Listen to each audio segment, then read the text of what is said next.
good. Okay, Oh, welcome okay. back. Sorry. Oh, sorry. There we go. There we go.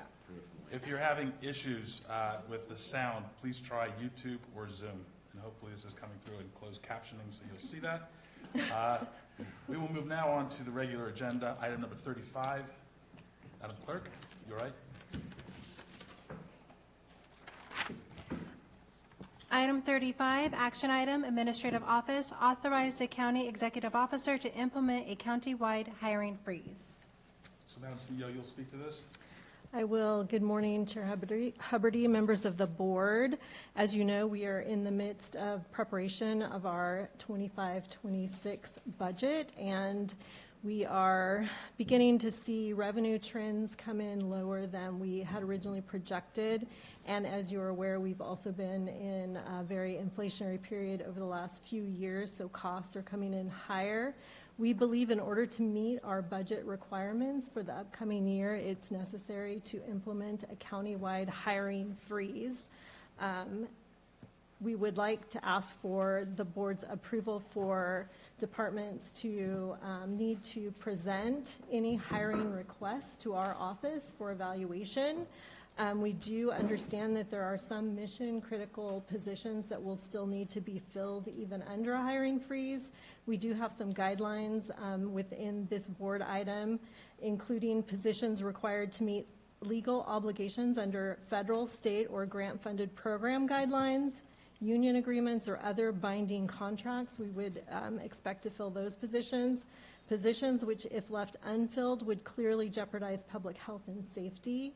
Positions where the department head and the county executive officer jointly agree that the detrimental impact of holding the position vacant outweighs the fiscal benefit. And then also positions where there's a net zero budget impact. So those would be the criteria for actually filling positions that we would be looking for. But we do believe that in order to meet our 25-26 budget requirements, that we do need to start with a hiring freeze at this time. Thank you. Are there any board comments? I can appreciate that you're being proactive and staying ahead of the numbers. This is only the beginning, because we're looking at what our revenue is when it comes to taxes and other things. And as we all know, a lot of the federal revenue will be in flux. We're not even sure where that all lies or where it's going to be coming from. Make sure I got this turned off so we don't get notifications. So I can appreciate you being proactive with this now, and it's operations. It's going to be hard. We just need to be pragmatic in the sense that anybody that we can bring in that can either in the long term save us money or is a revenue grabber. I don't think that's proper English, but y'all get it. Consideration of those types of positions should be kept in mind. Thank you. Any other board comment? Is there any public comment? Any comment online? We have no online public comment. Thank you. I'll move this item. Thank you. I'll second. All in favor? Aye. Passes 5-0. Thank you very much, CEO. Move on to item number 36.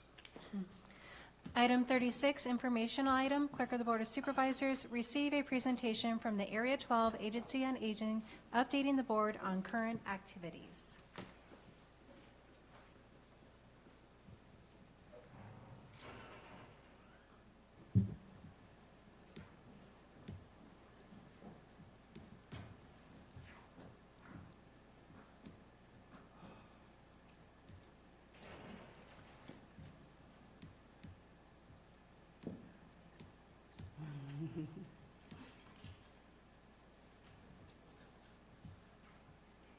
Just use the air.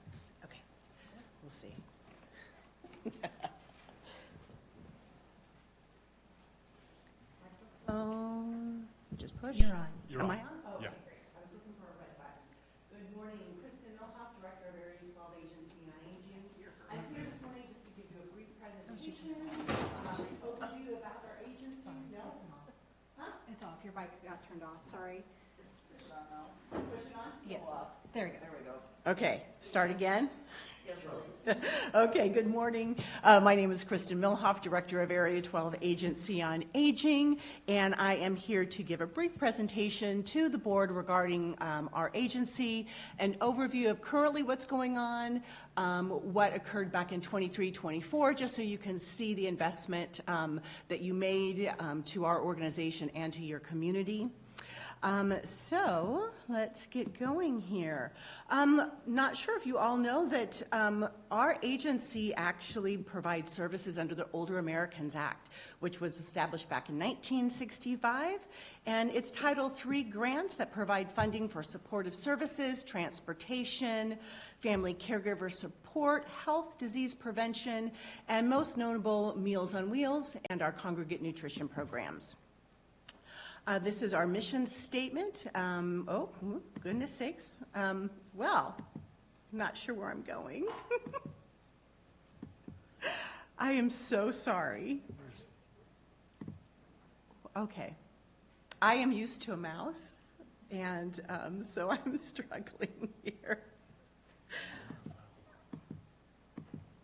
Okay. I am so sorry. I don't know where, I'm not sure where I'm going.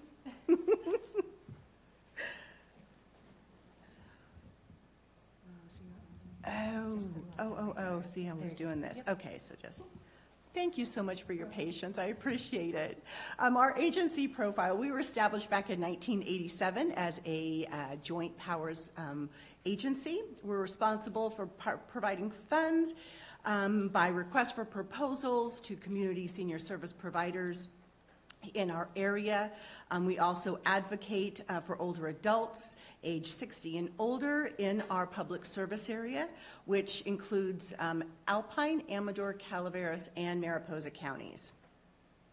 There are 33 agencies on aging currently in the state, and there's over 675 nationwide. So there's a AAA that handles every county in the United States. Our key functions are administration, leadership, and advocacy. And I will say, with the recent changes in the federal government, advocacy will be a very large item that we will be dealing with this year. I'm sure some of you heard that there was a leak in the president's budget proposal for this upcoming fiscal year. So there are some definite things that we're very concerned about and that we will probably be bringing to our JPA board and then bringing back to the Calaveras Board of Supervisors for support in the future. Our planning process, we are required to do a needs assessment every 4 years, and we had actually done one in 2023-24. And with that, it provides us with a plan of what the communities and the services are needed throughout our public service area and where we actually need to put the funding. And then with that, we do have service contracts, which we issue every 4 years, and we are just going to be ending our 4-year contract in 2026. So come January of 2026, we will be out for requests for proposals for multiple programs in Calaveras County. Currently, we just received from the Department of Finance and the California Department of Aging the 2025 Senior Plus population. So as you can see in Calaveras County, there are 17,657 individuals that are 60 plus. That is actually a reduction from last year of about 900. Not sure of those numbers, could be individuals passing away, moving out of the area, or what have you, but there was a reduction. And we did see a reduction in all of our counties of the Senior Plus population.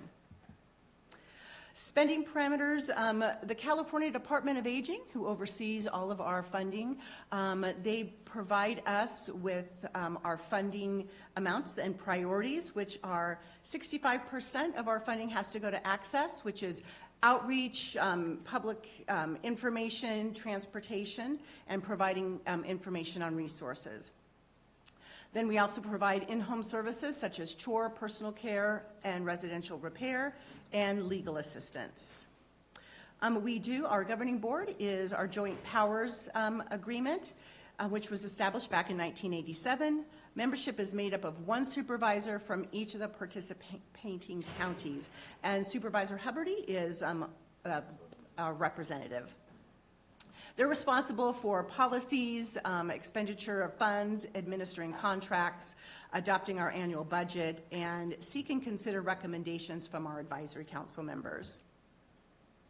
Our advisory council, we currently have 14 participants representing our 4 counties, and we have 4 here in Calaveras County, one of which is Susan, sitting behind me. We do have 4 vacant spots in Calaveras County, so we would really love to fill those spots. We currently do not have anyone representing District 4, so that would be really beneficial if we could have District 4 represented, as well as 4 more individuals. We really look at our advisory council members as the eyes and the ears in the community, kind of the boots on the ground. Our rural areas are so spread out that it's really difficult for us to know exactly what's going on in all this small communities. So when they're represented from each of the districts, it's just a way for us to get more information and to disseminate information out into the community. Is there an age limit on that? No, there is not. It can be It can be any age. 21 to... Yes, yes, well, over 18. Over 18, yes, thank you. So some of the programs we provide directly out of our office are our chore programs, which helps to do some just basic light chore work outside, some weed eating, leaf cleanup around the property. We cannot do fire clearance. We get a lot of phone calls for that, but we do refer out to the fire safe councils and other local community groups that might be doing that. Sometimes chore can also be during snow times, as Martin well knows that a lot of people need to have that snow removal. So we do reach out and work with other community-based organizations and try to get that done for them. Homemaker, providing very light support in the home and personal care. We see a lot of this when individuals get released from the hospital and they don't have anyone in the home to support them, just on a brief periodic basis. So that's when these programs can come into play, as well as someone that is applying for in-home supportive services. Sometimes it takes a while for those application processes to go through, so we can work with Health and Human Services to kind of do some interim support while they get qualified for those programs.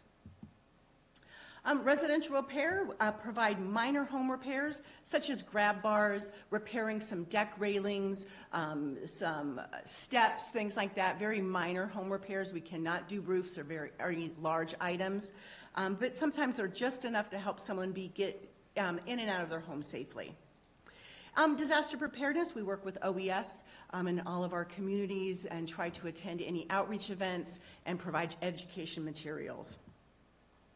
Legal services, we currently work with Interfaith Legal. They're actually in Tuolumne County, but they will provide legal services free of charge to anyone over the age of 60, and they can do that a lot of times over the phone, or individuals that can get to their location in Sonora are welcome to come. We also provide nutrition education at our congregate sites and our home-delivered meal clients, letting them know of the different ways that they can get healthy meals and different information on their health. Family Caregiver Support Program. We provide services to caregivers caring for an individual over the age of 60 by providing them with support group information, access to services, and the one that we see the most is that caregiver needs to have respite, someone that can come into the home, care for their loved ones so they can attend church, they can go to their own medical appointments, go out to a movie, have lunch with a friend. It's so important for caregivers to avoid burnout. So we contract with licensed businesses that provide that home care and send someone into the home for usually about 4 hours, a couple of times a month. It's actually based on the caregiver's needs. Then we also have older relative raising grandchildren.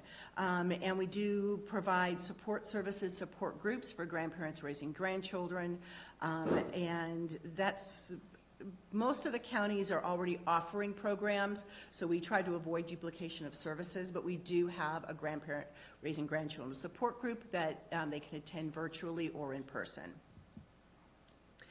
We have health programs such as yoga, Pilates. Here in Calaveras County, we contract with, Good Karma yoga studio up in Murphy's area.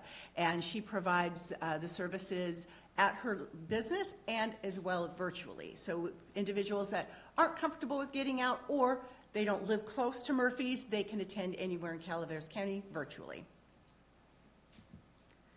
Aging in Place, this program used to be called Fall Prevention. That funding went away and this funding took its place. It basically addresses the needs of aging adults to review items such as needing grab bars, handrails, various other things so that they can age in place with dignity and safety items. This is a temporary program. It will be going away in 2026. So our minor home repair program and this mirror each other. So once this funding is done, then that minor home repair program will still be in place to provide services. Aging and Disability Resource Connection, the acronym is the ADRC program. It provides resources and services to individuals similar to our information and assistance program, but this program also provides more of hands-on and support and training for individuals learning how to stay in their home and aging. We also offer an online resource directory. We currently have a kiosk located at the Calaveras Library that individuals can go into. It's like a very large TV. It's touch screen. All of the resources, they can touch Calaveras County, type in food resource, and all the food resources for Calaveras County will show up, as well as any other resources within our public service area. We also provide a printer, and individuals can print out that material for themselves to take home if they so choose, or they can also call our agency and our staff can assist them. Information and assistance, we have 4 trained staff that provide a comprehensive assessment on the phone, and they can provide them with state and local resources, and then also follow up to make sure any referrals that we provided them met their needs. If not, then we'll continue to try until we can find the correct resource for them. Health insurance counseling and advocacy. I'm sure everyone has heard of the HICAP program.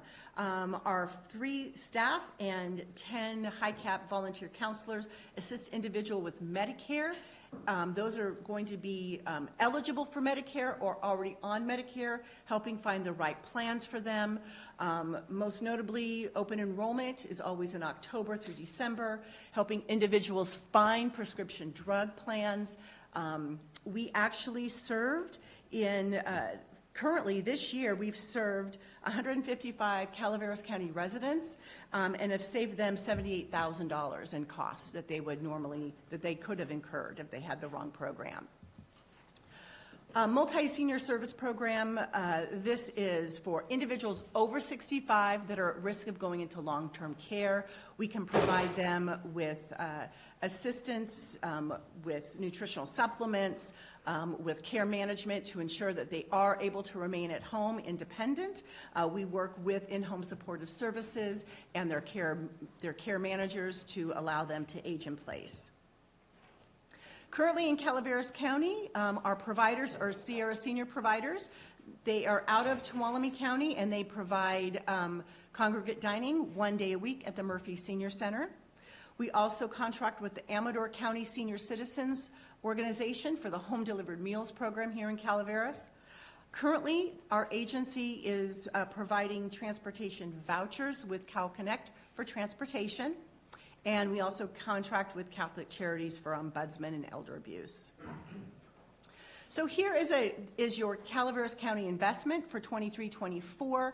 The match that was provided for that year was $99,989. As you can see, we provided Calaveras County residents with $579,000 worth of services. So for every match dollar provided, residents received about $5.80 in services. So that's a really good return on investment. And just a summary, aging is something we all experience. To age with dignity and to have the freedom of choice, to be empowered to positively impact our own aging process are values that I know that we all support. And with that, does anyone have any questions Board comments, or comments? questions?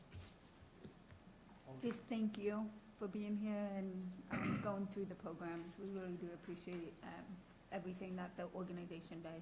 Sure, thank you. I really appreciate that. I know it was really quick and fast, but I know you guys are really busy. So please feel free to reach out to me at any time and ask me questions. Or if you have constituents that call you with questions about services, please, email me and I'll be happy to reach out to them. Supervisor Stopper. We like quick and to the point. It's honest, and also just again, I would like to reiterate what Ms. Fullendorf said. Thank you for all the work you do, and I really appreciate you as a JPA coming in front of us and letting us know what type of services you do for our residents in Calaveras County. It's much appreciated. It's Thank you. it's transparent. Thank you. Supervisor Toppinelli? No, I just thank you for being here, and thank you for your presentation. Sure. And keep an eye on Martin when you have the meetings. Thank you. I appreciate Sure. knowing what all your services are Sure. firsthand. And just one last comment. Like I said earlier, we will be going for a request for proposal starting in 2026.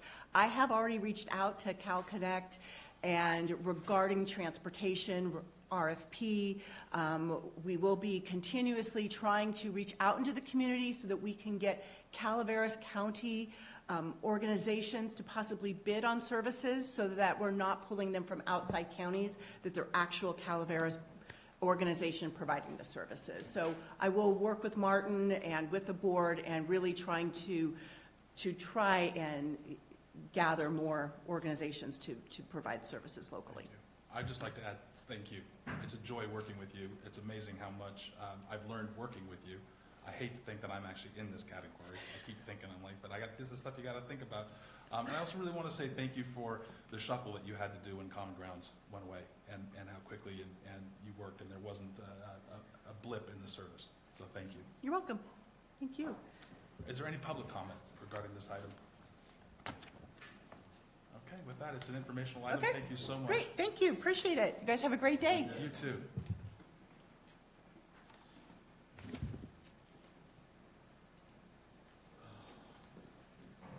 Okay, we'll move on to item number 37. Madam Clerk? Item 37, action item, Administrative Office, authorize the purchasing agent to, 1, execute contract change order 02 to contract 10402419 with Barth Roofing for the railroad flat exterior building repair in the amount of $108,308. And 2, authorize a budget transfer in the amount of $55,221, requiring a 4/5 vote of the board. Thank you. Mr. Munoz? Good morning, Chair, members of the board. Today I am here looking for approval for change order in the amount of $108,308 and a budget transfer in the amount of $55,721 to cover that change order. Just for clarity, the amounts are different because the appropriations that were adopted at adopted budget were $120,000, which was above what the bid came in for the actual project. So on October 11th, 2024, administration released a bid. That bid closed in, I believe it was the end of October, and our contracted amount at that time was for $67,000. That was the low bid on the project. We also received a second one, which was at $117,000, and we went with the low bid. The project consisted of removing dry, damage-exposed cantilever glue lamp beams at the north and south elevations of the building and removing architectural beams at the same location to eliminate existing hazardous conditions. As we were moving through the project, it was discovered from the contracted removal. Underneath it was discovered extensive dry rot in those areas exposed by the contractor. And so at that time, a change order was requested in the amount of $12,000, basically for demolition investigation of how much dry rot there was, how big was the issue. So at that time, I approved the $12,000 change order in order to determine what the amount was going to be to bring back to the board to figure that out. Well, from there, it snowballed as we removed. More and more dry rot was determined to be there. And we basically opened up from one control joint to another control. I'm not too technical on this. I do have the facilities project manager with me that can get more into the specifics of everything. But with that, then we were stuck in the situation of securing the building to come back to the board. So in order to secure the building, because the building has experienced some vandalism, we moved forward to get it to that point. So today's change order for this item is to make the contractor whole, and that's the $108,000 change order, which requires the budget transfer of $55,000. The next item will be to complete the project. Do we have board comments? Supervisor Fullender? What has it been, 5 years? And I know many of you were not here at that time with staff, so this isn't directed to you personally or individually, but overall. I asked the question publicly, it was asked by various board members publicly, what was the damage in this building? We asked staff to go out and talk to the school district because there was inkling that there was more damage than what was proposed and what was being sold to us. And now here we are, 5 years later, with more damage than what was told to us and sold to get support behind this. And so I'm really concerned after asking over and over again, and at that time, and I personally feel like I was ignored of the questions I even asked of what, there was a reason why the school gave this up, and they weren't continuing the maintenance on this. And we were told by staff at that time that there wasn't this big of an issue. So we're now in a corner, but I am really, really concerned about where we have gone 5 years later on this. I understand the investment of this within that community and having this part of county, as a community countywide and having a center, but this was not what I signed up for. I don't think any of us signed up for this. And this originally came out of Prop 68 funds, and I think we should have been looking at Prop 68 funds a couple years ago, or now going forward to mitigate some of this. And so I guess my next question is, if we roll this out of general fund, or go to zero on Parks and Rec fund, are we going after Prop 68 fund to replenish this? Because now this is gonna put all of us, with the current budget crisis we have, none of us are going to be able to move forward, and everything's on a standstill. So, sorry, it is not to you, Mark, it just, what I was told and was committed and promised at that time, and I know many of you staff, from maintenance to administration were not there, that this would be solid. It is not looking solid to me. It looks like we might as well have built a whole new building. So that's all right.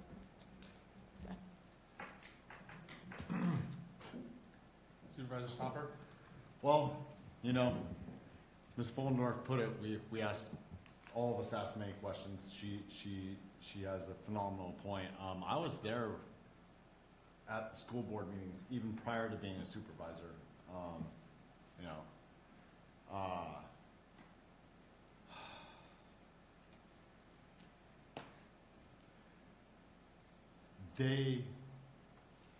The former administration at the school district had put off repairs, I can't say for how long, salaries and everything, budget crisis for them at the time. I mean, they got a deal when they pretty much gave this away to us, because the cost to get it anywhere else legally,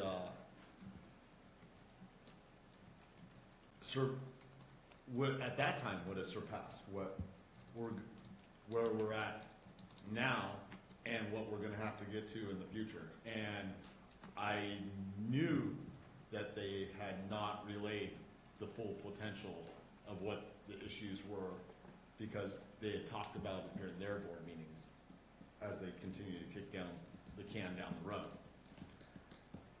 road.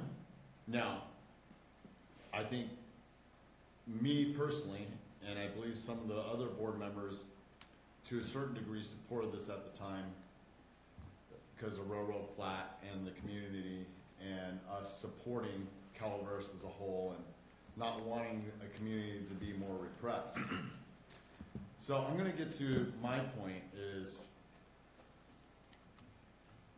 you know, you hear me do my song and dance or, you know, my complaint about what's not done in my district. And the point is, you know, I could even be happy with a regional park in District 1 that my people can easily access where they don't have to drive up to Railroad Flat, is what, 45 minutes from where I'm at. And I grew up in that area, you know, and so I have a heart for the community there. But as we move forward, I need to start thinking about not just repressed communities, because in my mind, my community is repressed because we don't get these type of services from the county. I want to start thinking about how each dollar can touch more people, because we aren't touching that many people up in Railroad Flat. And these are all people I grew up with and care about, you know. That's beside the point. If we did something like this and if we had bought the old school in Jenny Lynn, which, you know, probably should have been torn down at the time, you know, I could have touched 3,000 developed properties within the area. There isn't that many developed properties anywhere near Railroad Flat. I would have stretched dollars way farther per individual, and I could have serviced a lot more people in Calaveras County. It's not about, well, it is about where it's at, because I can't touch as many people. And I do have a heart for a community that has lost so much over decades as things have changed in our rural county. But I need to start thinking about the whole and how I can help more people as we move forward. And I don't see these dollars helping in that sense. And I do kind of have a problem us being over budget already and us having to pay the money back because we're already there. I don't even get to make a choice on it. What are we going to end up having to pay more later because we didn't pay the contractor and they have to come after us and then we have to pay for their lawyer fees? I mean, at this point, when we start opening a can of worms and we start seeing stuff come down the pike, and this is, I think we should be more proactive coming back to this board and seeing if that's the route the board wants to go, instead of us moonwalking it, because we're already past that point. And we aren't touching enough people in Calaveras County. Thank you. Supervisor Toppinelli. Supervisor Stopper and Supervisor Fallen have kind of touched on some of the things I want to say, but I have an issue with this because of the fact, are we setting a precedence here? Did Wagon Trail set the precedence to where we can spend money over what allotted funds before we come to the board? This is what's happening, and what are they going to say? They have to do it. Ben's exactly right. What are we going to do? We have to agree to it. The money was spent, and not one time during the time that was being constructed did anybody come to a board meeting and say, hey, we have an issue at Railroad Flat we need to address with the board. We had somewhat of an emergency. We didn't want to shut it down. We went forward. Here's what's happening. Here's our estimated cost. Nowhere until it's completely now done. And we're coming back to the board to say, hey, you know what? We need $108,000 and we already spent it. I'm afraid of setting a precedence here on that going forward and any other projects. It's just, okay, well, they did it for Rover Flat. We can just keep going here and we'll come back to them and tell them they owe us this money. It's just, even if it was, we had all this dry rot and all this issues with the building itself, if it was a regular building in the public, it probably would have got red tagged and shut down and people told to evacuate from it until it was fixed completely and allowed structurally to go back into the building. Here, we just kept working and let the people stay in there. I don't know what kind of things are exposed to, whether it's danger. You read this narrative here and it says that's why we didn't shut it down going forward. I have just a lot of issues on what happened here and worried about we can't continue to do this. If we have an issue, then we need to have it brought to the board immediately, just like OES does when we have some disasters. They come every meeting. They bring us up to date immediately right after disaster. They come forward to us and keep us up to date. It didn't happen here. We had no idea until you come forward right now wanting $108,000. The other thing is I'm going to touch base on, again, I had a conversation with you yesterday, Marcos, about what I brought up at our last meeting on a building we spent $6 million on. We spent $1 on this building and we're well over $600,000, and a lot of that, most of that's general fund dollars. We never did a roof inspection. And a roof inspection isn't just walking on top of the roof and looking at it. It's crawling up and looking, and I'm sure a lot of that damage would have been exposed and looked at. The whole idea was, well, we're going to get a grant and fix it.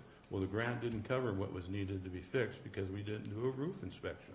And I just hope this $6 million building doesn't have the same issues that we voted on last meeting to buy, because that's a 25-year-old roof there. This was an old roof here too. So I have some major concerns about that. Again, going forward, if we're going to have any purchase of building, and I hope the board's with me on this, that we do a complete roof inspection on it, not just a structural, because that's not going to expose a lot of things other than you need to go up and underneath and look and see what's going on. And if you have to expose some things, that's before you enter it, because a $1 building, we're $600-something thousand now, and it could be more. There's 2 other buildings on that property that I don't think we've touched yet. It needs to come to us before we touch it going forward.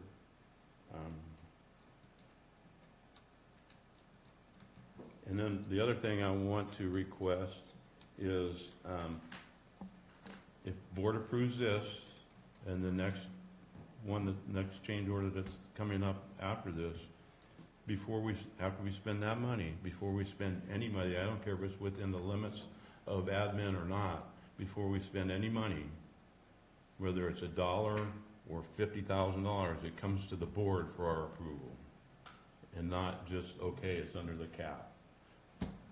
I think we need to keep an eye on this thing and where it's at, and just not allowing a $50,000 here or $40,000, and next thing you know, it's coming and we're up to another $200,000 on this thing, and the board has no idea. We need to be kept aware of it just because of the situation this year. Those are my comments. So, Chairman Huberty, I'd like to respond to Supervisor Toffenelli. Your message is received loud and clear, and we will bring any additional work or changes on this project or any future projects back to the board prior to moving forward. Thank you. Yes, Supervisor Stopper. The additional costs are for closing up and making it so that they can wait for us to start talking about what they need to move forward on the rest of the work still, right? Because they aren't done. They are not done. That's why I said. I think it's not going to be done. But no, that's The next change but right.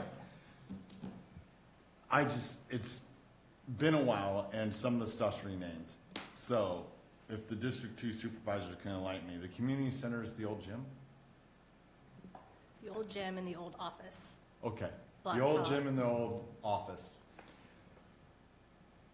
The school wasn't allowing kids in the old gym before they closed down. So, I mean, it was hit and miss. I mean, I don't know, maybe.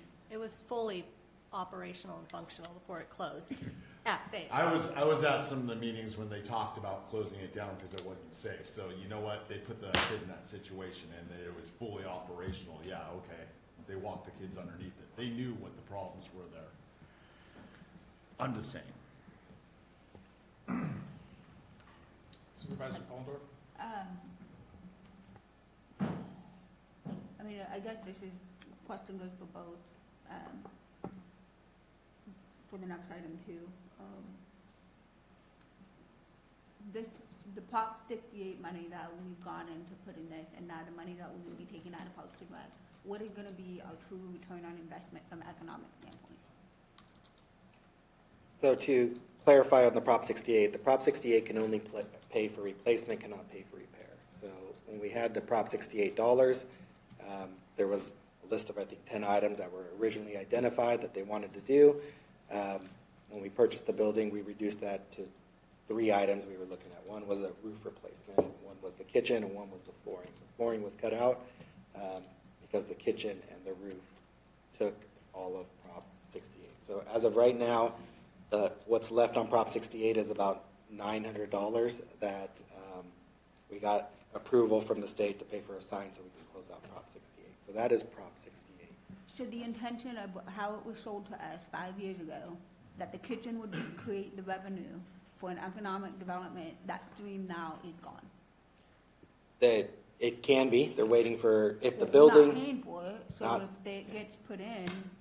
The then kitchen's in. So the kitchen's in, the roof is on. My understanding is the community group, once this exterior building repair is done, that it's operational. That was my understanding. I can definitely, It's not operational until we do the rest. so, Sorry, your mic. Sorry. so The vision's not operational until the rest of the exteriors work's done? I don't want to speak for Blue Mountain. I don't believe they are currently using the kitchen right now, but I don't know when they intend. Speak for them, Marcus. So then how Okay. are we gonna recuperate that money from the kitchen and revenue? I guess the point is, how are we gonna recuperate the revenue stream of this? Or is it all going to Blue Mountain? We lease the building to Blue Mountain. They're the ones that generate the fees and it goes. Okay, then we need to reconsider this lease, because I'm not pouring more and more money in. I agree. And nobody from Blue Mountain's even here to answer your question. I can speak on their behalf. I've been briefed by them.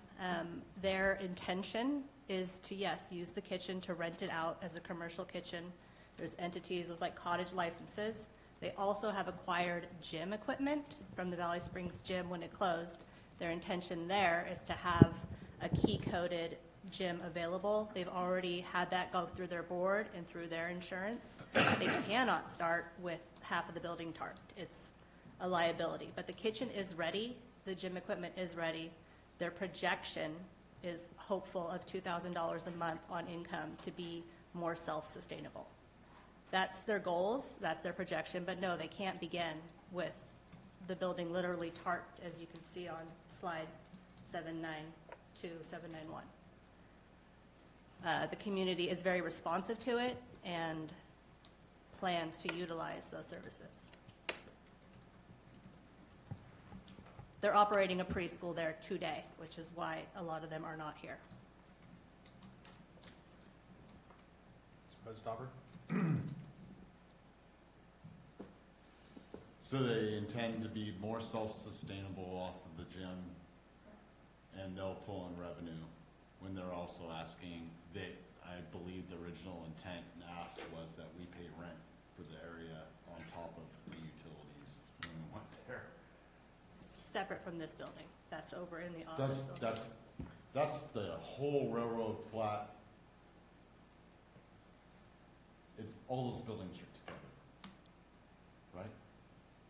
Well, currently, there's no leasing of, subleasing of the gym. That would just be BMCRC.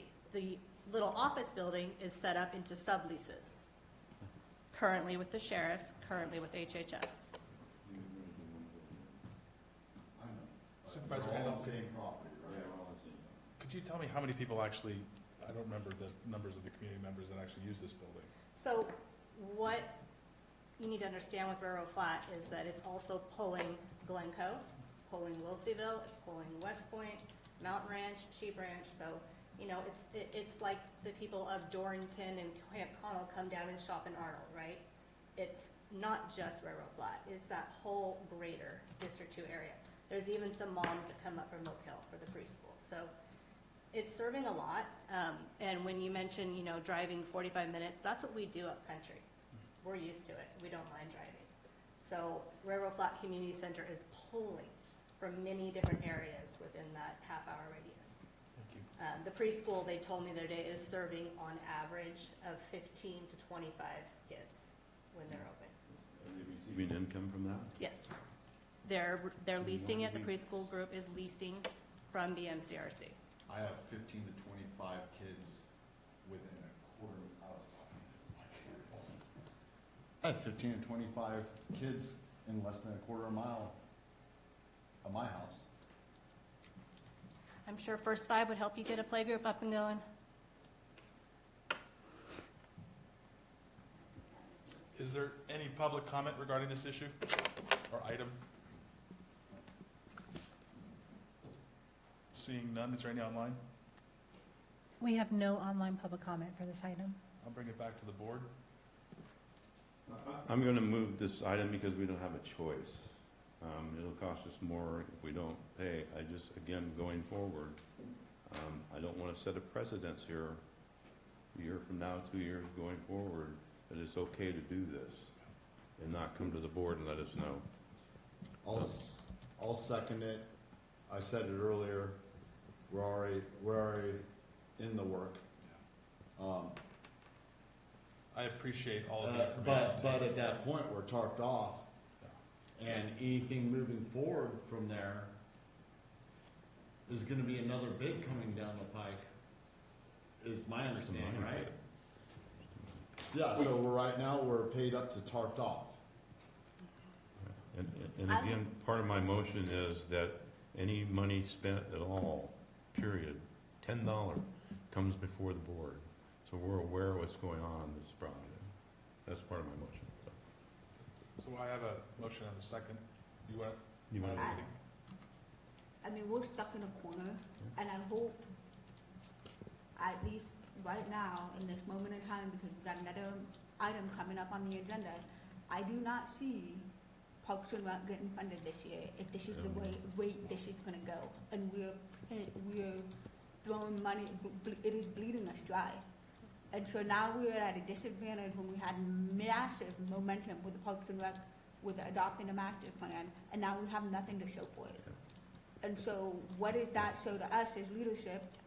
Quite frankly, this is embarrassing. I mean, I'm embarrassed that this is where I have to be placed, where I got a project in front of me that I have nowhere to move.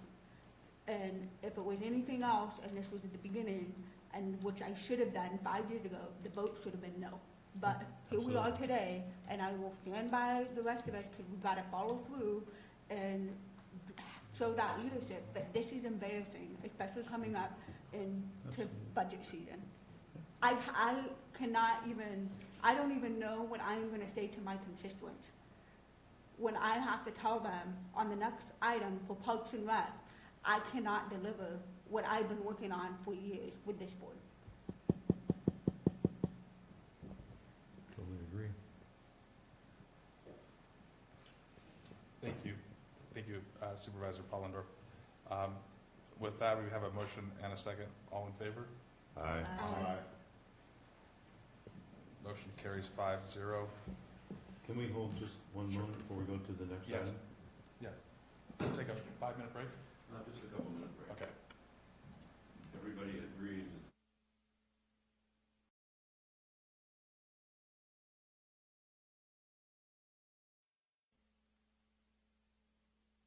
Number 38, Clerk. Item 38, action item, Administrative Office, authorize the purchasing agent to, one, execute contract change order 03 to contract 1040 2419 with Barth Roofing for the railroad flat exterior building repair in the amount of $110,253. And 2, authorize a budget transfer in the amount of $143,753. Requires a 4/5 vote of the board. All right. And this is the second part of the building, so this is to take it from where we are currently at through completion. So it's the second half of the original contract as well as the change order. Board comments, Supervisor Stopper? I'm just saying, no sense in kicking a dead horse right now. So, my question is this, that this is before us to finish the building off as it exists right now. Has everything been exposed? Has everything on this building, we're not gonna run into another item? Oh, we missed this. Has we gone out there? Have we looked at the building? Have we inspected the building? Have we decided this is what needs to be done? And that this amount will cover what we need? And we're not gonna run into some more dry rot at the bottom of the building that we didn't see before? If you don't mind, I'm going to call Kevin up. He's been out there. He's inspected it. He knows more detail of everything that's done. We appreciate that. Thank you, Kevin. Morning. Good morning, Kevin. We believe that we're at a point where we have everything exposed and no further dry rot has been noted. That's how we were able to get that hard number for this change order that we're requesting now. And that would complete what's left of the original contract work, as well as finishing up all the additional work that now needs to take place because of those drywall repairs or dry rot repairs that we already did with the beams and whatnot. We did find some underground termite stuff that we have to address, but it's very minimal. We've already had that inspected. We already have the inspections done by the structural engineer as well as the architect.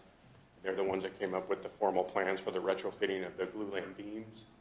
And so, yes, we're at a point now where we've opened it up everything to do the project where there's no further, as far as we have been told. I have gone up there and looked at it. And it was a can of worms that started out very small. But So this includes exterior stucco or whatever the exterior is on It the does. building? Insulation, drywall, finishing off the inside after it's drywall? Structural retrofit, yes, to bring it up to today's code, yeah. Well, that's, yeah. Fortunately, we that's had to part- do part- structural part- retrofit. So, and what about flooring? Have we just replaced flooring that had to be torn out? We have not gotten to any flooring in there. We do have to do some drilling into the tiles that are there with injection for some of the underground termite work that needs to get done, but they're very small and they just fill them back up with putty, so it's kind of a cosmetic thing. But as far as the interior goes, the interior hasn't been affected that much. We did have to do some potholing all over the place to kind of see, more investigative to see, how far that went into the building in terms of the glue lamp beams. And those glue lamp beams on this particular building, there would hold up the entire roof. And as soon as we found out that that rot kind of continues in past the exterior, it was like, okay, stop. Now we need to have an official, something stamped that says, hey, this is what you can do or cannot do, and it's not just up to me or up to the contractor to make a decision about, what has to get done. Okay, thank you, Kevin. Supervisor Stopper? I'm just going over these numbers because we're.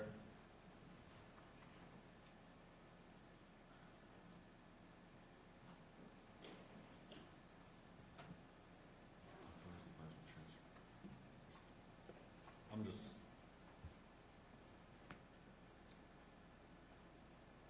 It adds up to wipe out the Parks and Recs. Yeah.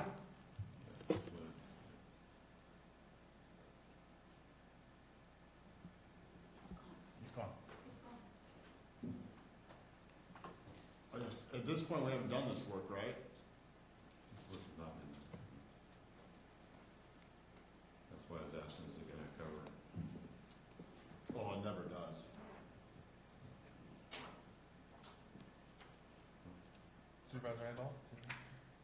understand completely all of your points in the position you're in, and I'm coming in late on this, and like you've all said, we're backed into a corner. The building is literally tarped facing a county road. I do have all the faith in this nonprofit group to hold up their end and keep it productive and make it, stand alone at some point in time. So I do appreciate the consideration, and it is my understanding that Prop 68 will roll again. And I want you all to know that I'm committed to your districts and your park projects, 100% behind that. Yeah, I don't see Prop 68 anytime in the near future with the state. And we've got to do matching funds. Yeah. Do we have by any chance, or can we get, if you don't have, can you please give us at some point what the estimated annual maintenance cost of this building is? So we have some idea annually what it could cost us? That's a stretch. And I think that, no, I think to Gay's point, I think I asked that at the last meeting. I think at this point, this is honestly getting ridiculous. We need to get what that maintenance looks like for parks before we even build or do anything. We don't even know what our existing cost is. And if we're renting stuff out, then we need to reevaluate these contracts. Because as much as the community seems to rely on us, they cannot continue to rely on government. We do not have a money tree, and we talk about how much we hate government, yet we're sitting here bleeding and depreciating entire budgets on this, because no one seems to think this. It's just ridiculous. Well, to answer your question, the maintenance cost is $251,000, because ultimately that's what it is. It's just deferred maintenance that we're paying for right now. It's over the It's over $251,000. But yeah, deferred maintenance is the key crucial words right there. I mean, how do we stand up to the taxpayers on this? Yeah, how do we, I have one other question, since we're releasing this out to Blue Mountain and the contract we have with them. Are they responsible for the insurance if somebody gets hurt there? Is the county on the line for that? Or does their contract say they have to maintain a certain $200,000, $500,000 worth of insurance and protect naming us? They do maintain their insurance. They name us as additionally insured, their insurance. And we keep track of that, whether they're... We do, and we follow up annually when it expires to make sure to get it back. Okay, well, that's, at least we're doing that correct. And we're not on the line if something happens. Somebody uses the kitchen and they get burnt, whatever, yeah, okay. Is there any public comment on this item? Any comment online? We have no online public comment. Okay, with that, I'll bring it back to the board.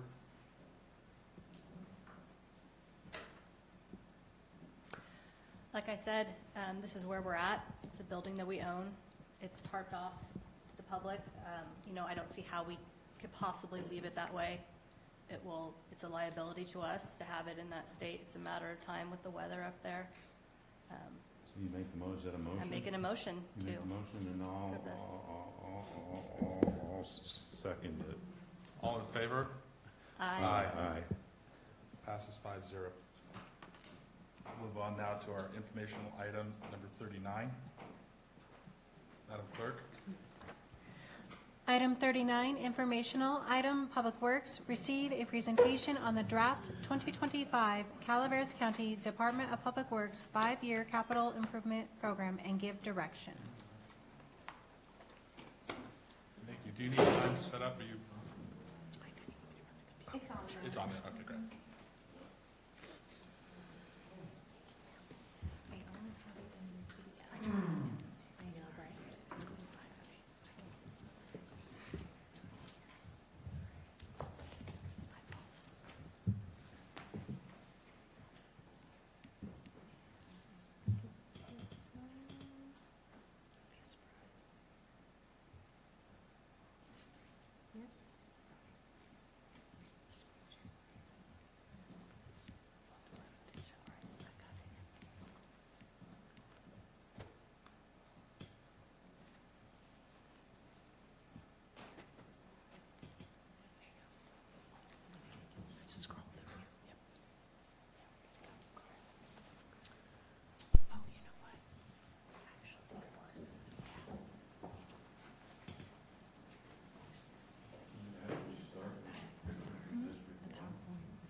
Okay, good morning, Board Supervisors. This is Micah Martin, your Public Works Director. With me is Kelly Zanisser, our Business Administrator, thank you. Just changed titles and I'm trying to keep up. And also Robert Patchinger is here in our audience if we need him for questions, our Deputy Director of Public Works and County Surveyor. So before you today, we have our presentation of our proposed capital improvement program. This is our draft presentation. This is where we like to solicit feedback from the board on the projects that we're proposing to have completed over the next fiscal year, and also any efforts for future projects beyond that term. So the purpose of this presentation also is to discuss our revenue sources, how we fund the CIP.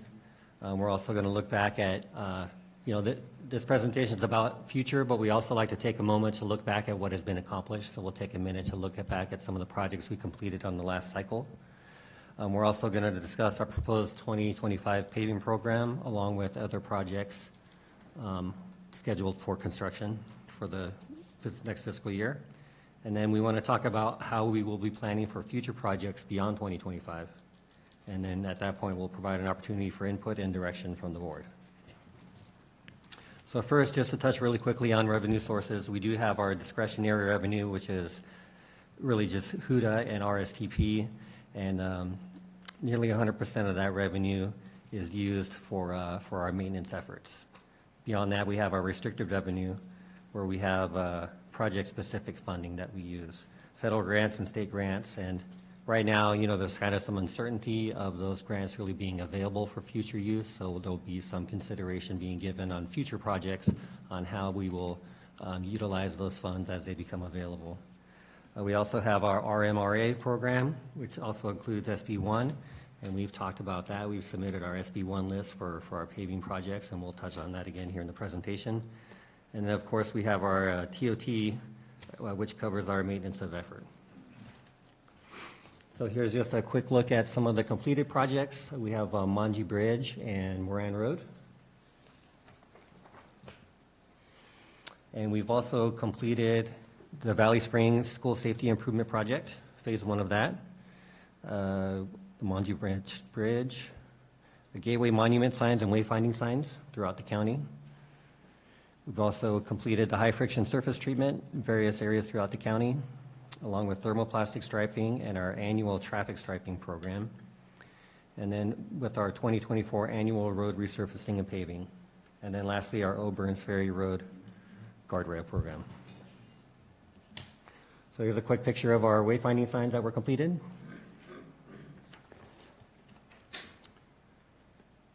And then these are projects that were completed under our paving program. Which streets were these again?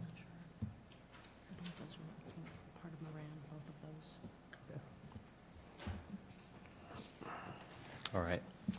And then, so we want to touch a little bit on informing the board on our decision-making process on how paving projects are chosen. As we talked before, when we submitted our SB1 list, we want to take more of a data-driven approach and how we make our selections on what to pave and what takes priority. Typically, we refer to our Calaveras pavement management report. That gives us kind of a classification of the condition of our roadways throughout the county.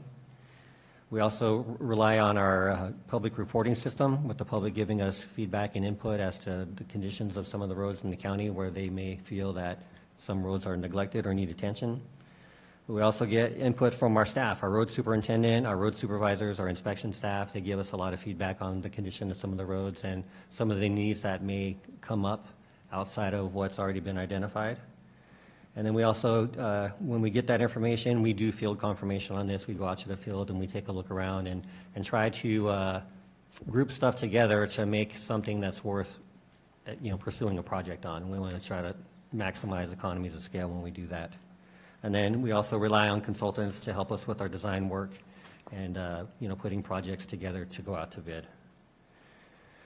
So with our proposed priorities for this upcoming fiscal year, we're kind of relying on our most recent CIP. That was the 5-year that was created in 2019. And, with the limited fundings, we kind of want to be strategic with our efforts. So we really want to give primary focus to the higher volume roads and the roads that are in fair or at-risk shape. And also realizing that it's not realistic to ignore the major problems there, because the longer we put them off, the more expensive they get. Okay, so this is looking at our next pavement list here that's going to be submitted for our SB1. We have the Baldwin Street in District 5, and we also have Hart-Vixen Lane,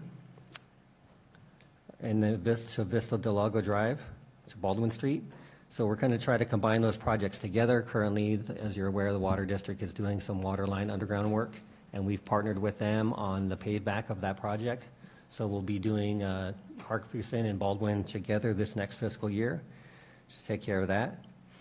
And separate from that, we've included, this hasn't always been included in the past, but PRD1 in Woodgate, that has its own funding source, but it is a paving program that we do, and there's a lot of, staff time and effort that goes into this. So we'd like the Board of Supervisors to be aware of that activity as well. Even though it's not considered part of the CIP, it is a lot of pavement activity that takes place out there, and we'd like to make sure everyone has awareness of that.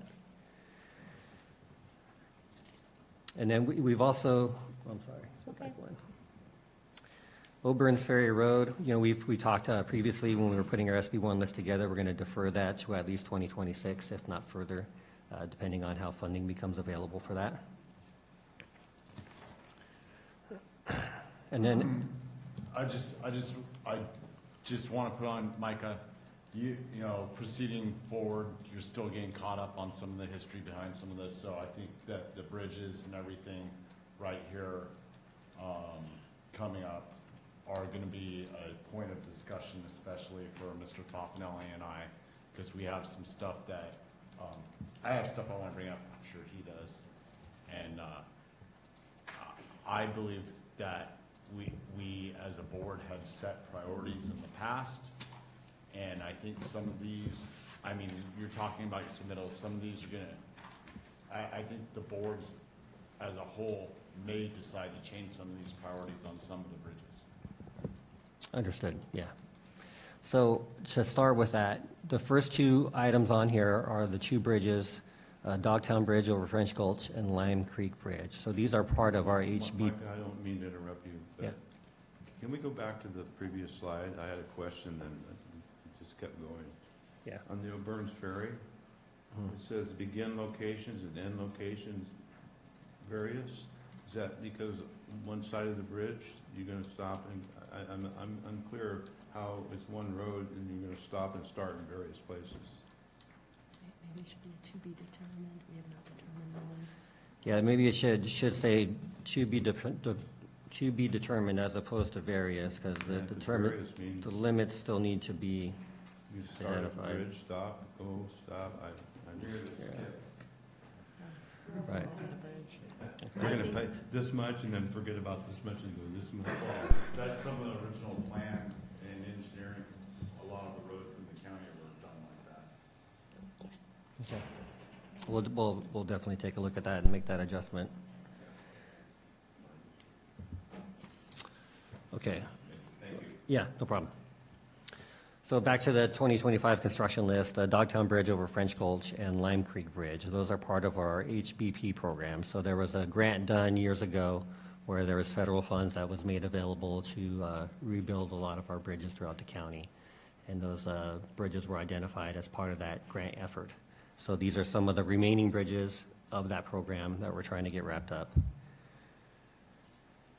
And then from there, we have our Bridge Preventative Maintenance Program, that's BPMP, and that's any other bridges outside of this effort that needs reconstruction. It's just more of preventative maintenance, and we have a continuous effort annually to do our preventative maintenance on our bridges.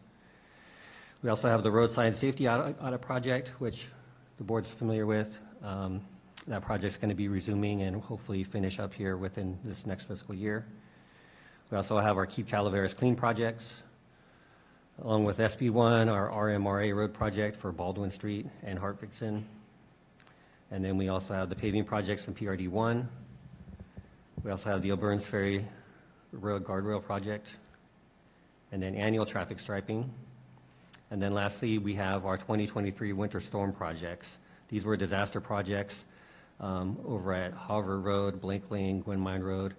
We had some storm disaster events that had happened there, and we had worked with FEMA on contributing general fund dollars as a match to receive those grant funds, and we're looking to complete those projects in this next fiscal year. Any questions on those? Or do you want to come back? I think we'll can wait come till back. after the- Okay, the we'll rest come of the back. presentation. Okay. For future projects, beyond, this next fiscal year, we want to talk about, again, our strategy on how we're going to prioritize these projects. We really are in a place now where a lot of the planning documents that we base projects off of are kind of old, outdated, have been used, and we're really in a place where we need to start focusing on planning efforts again and start putting some documents together to help us identify where our needs are at, the best allocation of resources, best funding options available. But we also need to solicit the input from the Board of Supervisors and the public. But we also want to focus on future capital projects such as roads with high annual average daily traffic volumes and roads with safety issues or high accident rates. And that's taking into consideration that our road funding is limited. We only have so much money to go so far. And it's really important we make a good educated decision on how we decide which roads to pave and when. And then we also want to maximize grant opportunities. We want to, partner with the COG and make sure that, we're identifying grants that are more regional in focus for safety projects, complete street projects, and then emergency evacuation projects. And then again, recognizing our partners as we, work through these efforts. The Calaveras Council of Governments is a great partner for us. They help provide funding for bicycle and pedestrian funds, Regional Surface Transportation Program, CMAC, and they also assist us with applying for those grant funds through the grant application process and call of projects. And they also have their active transportation program. So all those programs, all those efforts that come from the COG help feed our project pipeline and help us develop projects to put into the CIP. And aside from that, we also, capitalize on opportunities to partner with our local utilities, such as the Water District and PG&E. There's oftentimes work that they're going to do that is an area that we've had our eyes on that we want to get some paving done, so we'll usually partner with them and do a cost-sharing benefit to get those done. And then, of course, we also partner with Caltrans on cooperative agreements for a lot of different highway projects. So in summary, we're going to be continuing with our road rehabilitation progress with SB1 and the RMA funding. And we also want to make sure that we allocate a certain amount of those funds to our maintenance operations as we identified before in our previous SB1 presentation. And then we have a variety of project types scheduled for construction in 2025 and hopefully with a focus on planning efforts for projects beyond that point. So as you see the CIP as presented today, we're showing projects scheduled and funded for this next fiscal year, but beyond that are TBD because we want to make sure we know and understand the direction we need to go in and have a good understanding and grasp as to what funding is available for us. So, when we started this effort, we had a senior engineer on our staff who was helping us with that, and my goal and my effort at the time was to bring the full 5-year CIP, but being short-staffed, it's been kind of a little bit of a struggle, and not having these planning documents, not having the funding identified, it's a little bit more of a task to take on. So we really just focused on this next fiscal year with the commitment to continue to develop the remaining years of the CIP. I think in this time in flux, taking small bites out of it right now might be more pragmatic in my mind. I mean, we can prioritize for the years going forward, but that can change. It's in flux. So at this point, we just want to go ahead and solicit input and direction from the board, and we're just looking to see if the board is approving the current draft or wants us to return back with a revised version. Do we have any board comments? Supervisor Randolph? Yes, being fully cognizant of where we're at, I just wanted to mention a project I would like to be considered for future. Like you said, should funding aligned with it, have it kind of in the queue. I would love to request a study on Mountain Ranch Road near Rocky Road. Sadly, in January, we lost a first responder on his way to his shift at Central Fire Station, and it's a nasty stretch of road. We have signs, our crews do great sanding it, but it's always there. In the middle of winter, it doesn't see sun, and there are guardrails beyond the spot and before it, so I would love to see a study to close that gap and bring in the guardrails right there. Future. Okay. We already funded the Safe Street for All, which is actually one of my questions. There was a grant, and the county is responsible for it, and not only is it for county roads, it's also for the city of Angels. And we entered into a joint agreement a couple months back to do just that. So one of my questions that I did not see on the CIP is where is that? It's in the CIP. I'm sorry. What page was it on? Because I didn't see it, so unless I was looking at the wrong name. But where are we? Because there is a timeline on that funding, and I understand, Micah, we got awarded that money before you came on board, but we are also, within my district, representing the city of Angels, and we have not seen any movement on that project. And I know your head staffer is no longer with your department, but I think we need to reevaluate that before we lose that funding that we got from the state of California. Sure. It's on page 15 in the Okay. in the CIP. Thank you. Yeah. But I am worried about the delivery, because when we committed to this, and we committed that timeline also to another jurisdiction, that this would be done in, I think, less than 18 months, I think we need to really look at that proposal for 18 months, because I don't see us completing that, given the challenges that you face right now and everything else you got going on. I think we need to take a step back, look at that, and see if we're actually going to meet those timelines, because we have an obligation to our counterpart to provide that same service to them. Because what we decided to do was, instead of competing against each other, we went in for one grant to cover both jurisdictions. Right. It shows an anticipated completion date of 26-27. I don't see, That we haven't happening. even started. Right. Well, so one of the items that was on the consent agenda today was to approve the contract with the consultant to begin the work on this project. So that was the item 29 on the agenda. Okay. So now that that's been approved, we could enter into that contract and begin work on that effort so that we could hopefully stick to that timeline and meet the requirements. I just want to make sure because that wasn't very clear, on it, but, yeah, I'm concerned about it. Supervisor Stopper? I got multiple things. The bridges here, I mean, driving District 2, there are so many bridges up there, but every one of these on here is District 2 to the tune of tens of millions of dollars. And, we just fixed a roof there, so I want to start looking at some groundwork over in some other districts. We had some winter storms, 2022, 23, that just ravaged Gary's and my districts. Not that any damage wasn't done up in other areas by any means, but Cosgrove Creek. And one of the, we're looking around at all these things about how we're going to deal with Cosgrove Creek, but if you're actually down there during one of these events, the bottlenecks are the bridges. And that's what starts damming up the water. And so these bridges getting replaced here, and I brought this up before, we definitely brought up Hogan Dam, because during one of those storms, there was a literal hole going through one of the bridges on Hogan Dam Road that we had to ask Public Works to go out and fix, because if one of the tires on my vehicle went through it, it would have been not a good thing. But yeah, they concrete filled it, and so in my mind, that's a temp fix.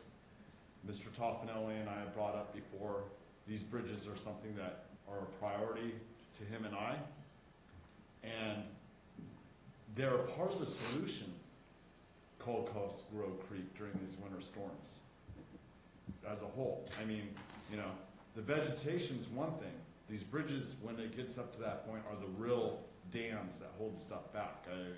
I have pictures of some dumpsters and stuff stocked up on stuff in the last one. It's not funny, but it's quite interesting. St. Andrews, Silver Rapids, Vista del Lago, and Hogan Dam Road. 4 bridges that need to take priority in my mind over what's on there. And you will touch more people. And they're main thoroughfares for more people than these other bridges, even though they're on larger roads. The other bridges. And and you weren't here, Micah, but I'm just beside myself that they aren't even on here for consideration at all. You know, because we said something.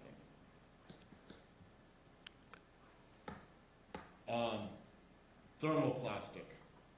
You know, I drive out Southworth Road at least once every other Sunday. Sometimes more than that for things I have to do out that way. It is in Gary's district. Before you heard Gary during the last meeting saying Southworth Road wasn't finished. You know, to the point of what was written down said what was going to be done. Before it was repaved, it was freshly thermoplasted. And I saw that when they were doing it, they had to remove the thermoplastic that we just put on to repave over it. What was the cost on that? And is that part of the reason he didn't get his whole road paved? So as part of our Dig Once policy, we worked with CCWD. These are the reasons I've waited for years for my roads, Hart-Dixon and Baldwin, to be paved. They were scheduled, what, 5 years ago originally.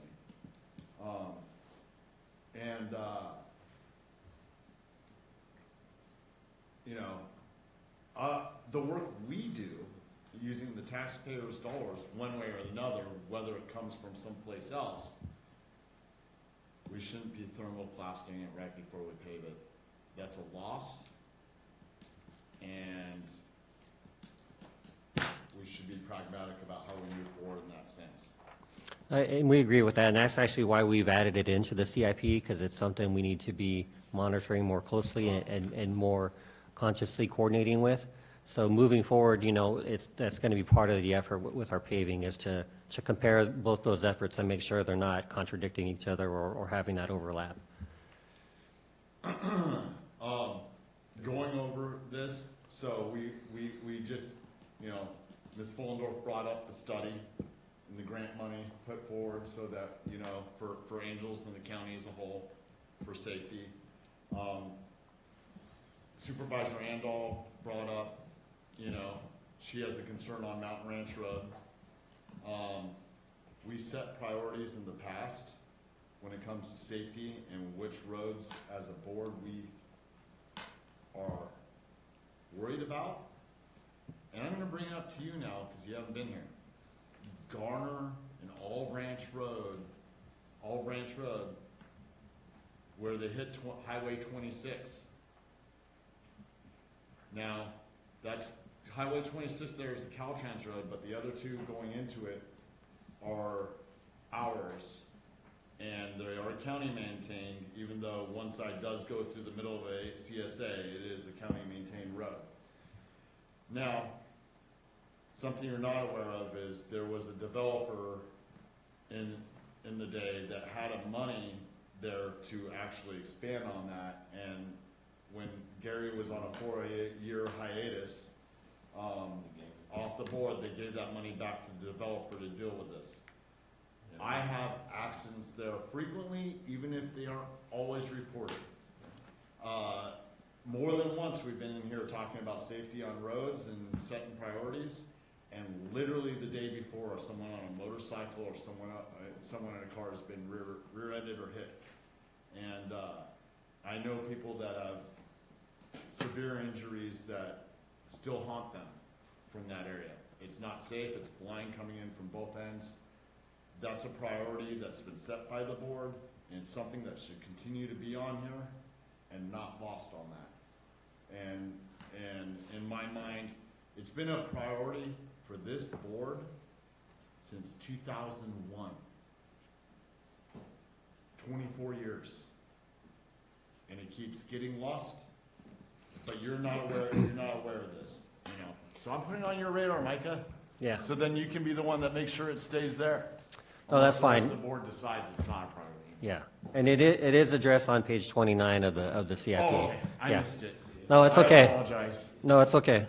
And we are working on I it. get all wound up about other things. Sometimes I get blind on, you know, like Amanda got wound up early on the consent agenda and missed item 29.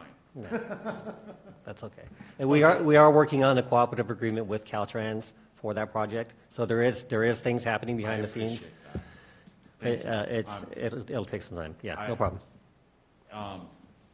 Yeah, and I got other things on my mind, but I better set the microphone down because I can go all day. Just the one other thing I do have written down here. We had to make some adjustments. Things were a little lopsided in the way things got distributed. And District 2 and District 3, got far more than their share. And I see it's time for us to level the playing field, and I don't necessarily see that here. So, I just want you to know, I'm cognizant of that. We'll see the rest of the board and how they feel. Supervisor Randolph. I would just like to clarify, where is Lime Creek Bridge? District 1. Okay, yeah. so not all the bridges are District 2. Oh, yeah. Just to clarify. I apologize. And I just want to make sure, I know that we are aware in this room, but the public is aware, District 2 is ginormous. It's huge. It's a lot of land, it's a lot of county roads, it's a lot of little communities. Just so everybody's aware. And we'll make everyone aware of Butte fire money that rightfully got spent in that area to the tune of millions, and the fact that one of those roads was Jesus Maria, and then we end up spending over $1 million SB1 fund to do money that was already programmed from Butte fire funds in there that wasn't originally prioritized by the board. So yes, you do have a lot of land. I'm trying to touch more people. And Butte Fire was rough for us to live through. Well, you know what? You got your money. We're still And I struggling. still. Supervisor Toffenelli. Thank you. I understand going forward that we're going to have very limited funds. We don't know what's going to happen with the federal and state. We don't know what's going to happen with grants. They've been pretty prevalent the last several years, and we may have missed several items within District 1, which is the Hogan Dam bridges. I know there's some repair work being done on them. It's not listed here and has been, but they are major concerns because they are major safety items. They're very narrow bridges. People come from out of the area and pull boats going to Hogan Dam, a boat launch there. There's accidents all the time there because of the narrow bridges, and people just the way they are, and just they're going through anyway, and no, they're not. They are main concerns that I have, and I'd just like to at least get them on the list.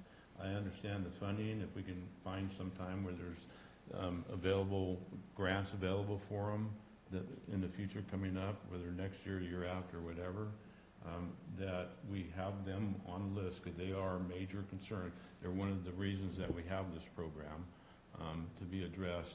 I'm not going to go any further into District 2 because I know the history on those bridges, although I think at the time I did bring up the fact that 2 of those bridges, I doubt if 2 cars go across them in a day, maybe in a week. They're just way out there, but they were on the list, and funds became available for them, so I'm aware of that, what's going on with that.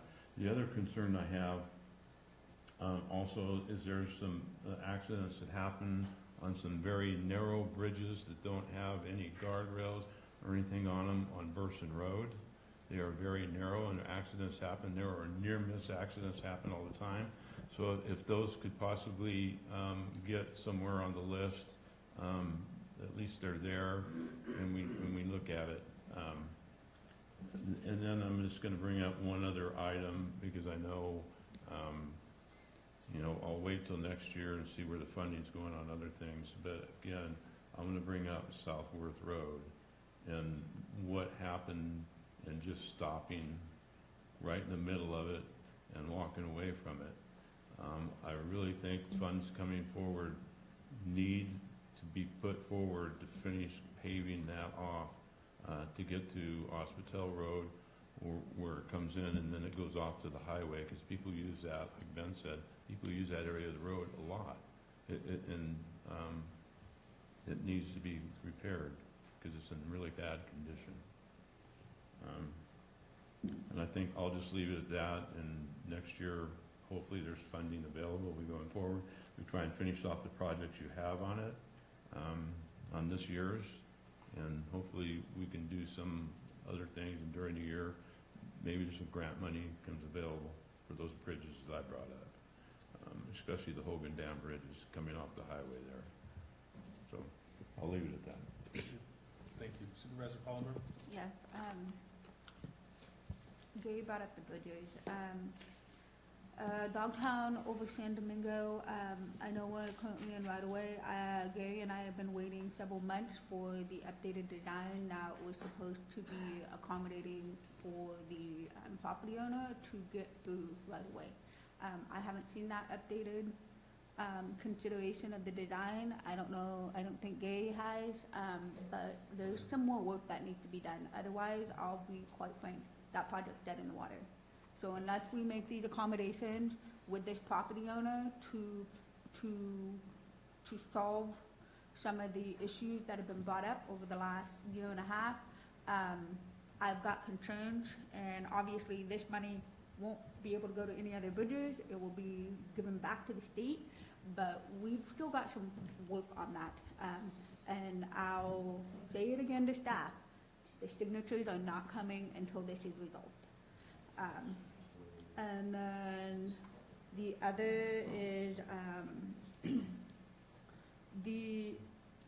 Micah, you and I talked about it last night a little bit. As much as I would love what's now is in Bent District, to see Hunt Road and Rock Creek and those improved as well. I feel like I'm Mario Kart when I go out there. And she shares that with me because, I generally look at that as not a general thoroughfare, but you have Copperopolis residents driving to Rock Creek using Hunt Road. And it's surprising, like when there's been issues with access through there, they have piles of trash on the side of the road because people just, I can't drop it off to the landfill, and it falls off. Now in my district, thank you. You're welcome. And I do get calls from people out there, so thank you. So while I want to nitpick all these roads and, we have these roads that really need some love, I think my goal, if you want my feedback going to the future of the CIP, I think we really need to pump the brakes and really look at, and you mentioned it, plans. We're not delivering. We have an issue of delivering, and I want to figure out how we can, as a county, maximize our road system for the best grants and projects out there. And sometimes those funding aren't going to be what's number one on the priority list. It may be something else. So while we're looking at this, I think we need to look as a whole, outside of just each of our districts and what we're advocating for a constituent. What are county roadway systems that we need to improve?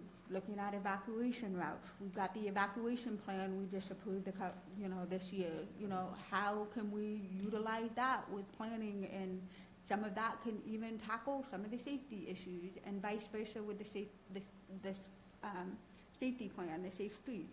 But I think as much as and I get it. I mean, I want all my roads paved to perfection as well, but I also have to look at how we're going to move traffic. We've got to figure out from a traffic mitigation, how we're going to move things, how are we pulling it from the state routes onto a local road and maximize those dollars so we can see a bigger project accomplished. But at the end of the day, we have, before I ask for more bigger stuff, we obviously have been hitting one in my district for a long time. We're hoping to wrap that up. That will free up staff time a little bit more.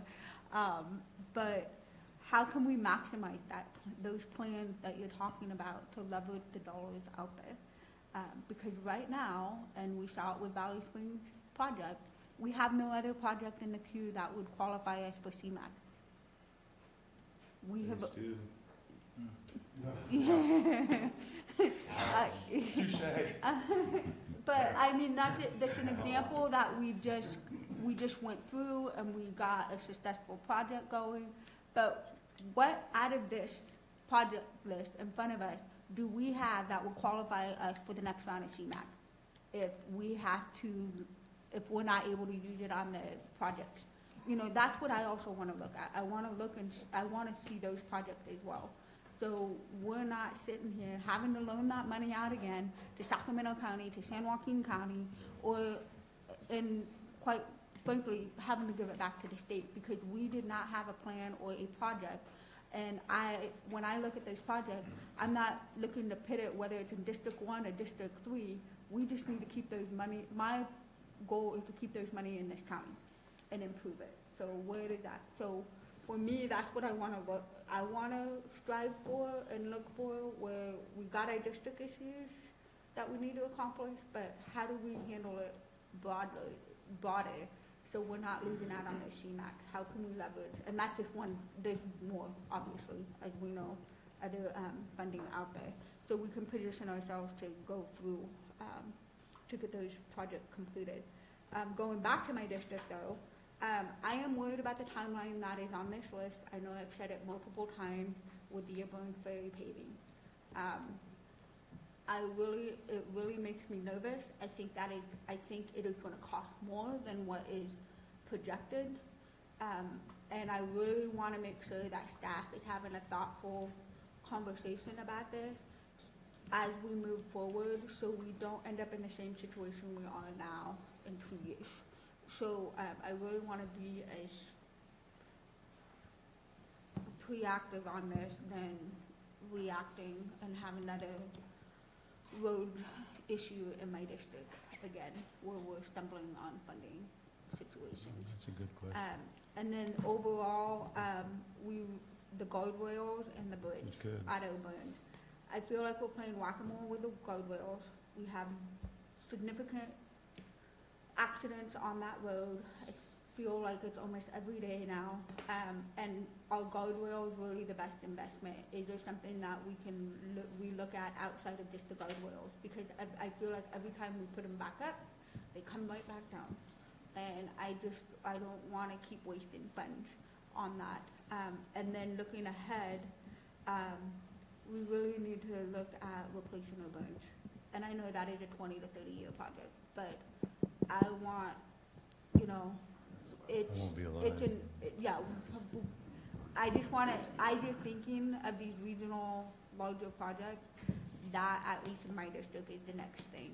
I mean, I don't know why it died the way it died with the process it was in with the bridge program, but it did, and I think we need to look at making sure it's somewhere in the queue with the state of California.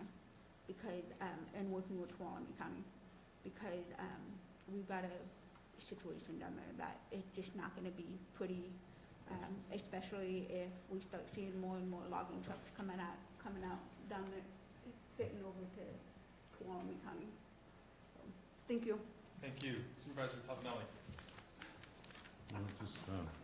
What? I just got a lot of bridges.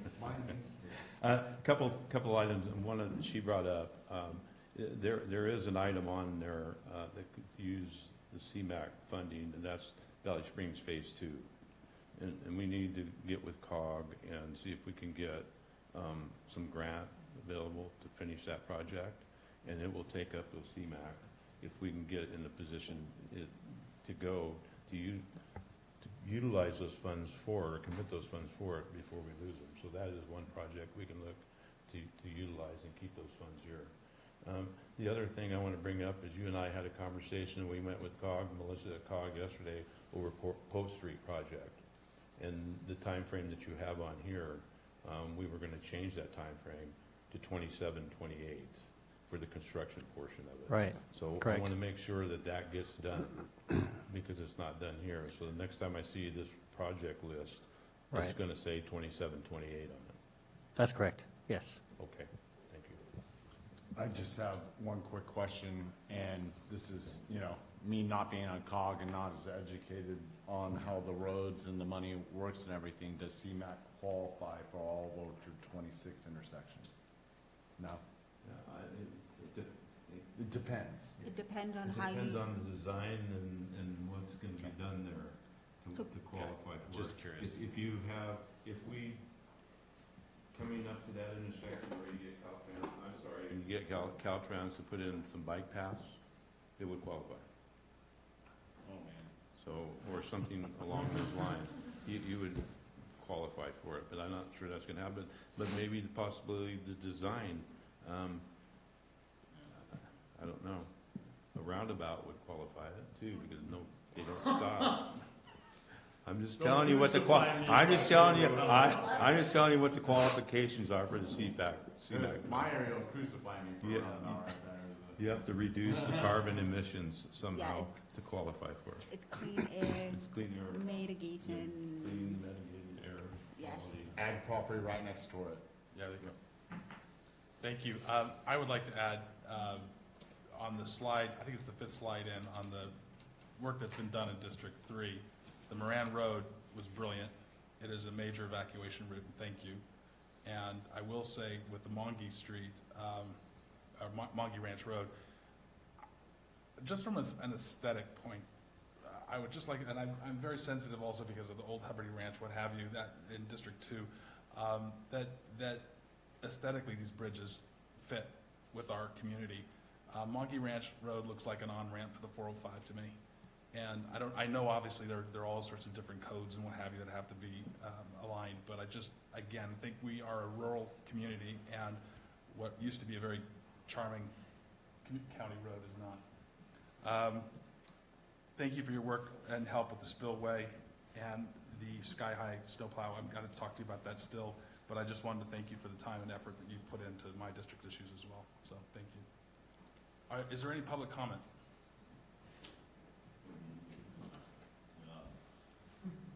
Thank you.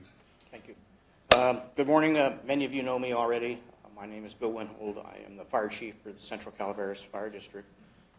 I've been serving in this county since the 1980s in a variety of fire departments and ambulance service. I work for the County Office of Emergency Services. I'm familiar with the events that happen countywide and not just on a certain road or supervisor's district. I have a very unfortunate personal connection to that accident in January. The community up there has identified that section of Mountain Ranch Road to be dangerous for many years. The road department has recognized it as being a dangerous area with its signage and the extra efforts that they have done over the years. Over the last 3 months, we've been down the if only and what if paths prior to that event. And the conclusions of all those is we can't go back and change what has already happened.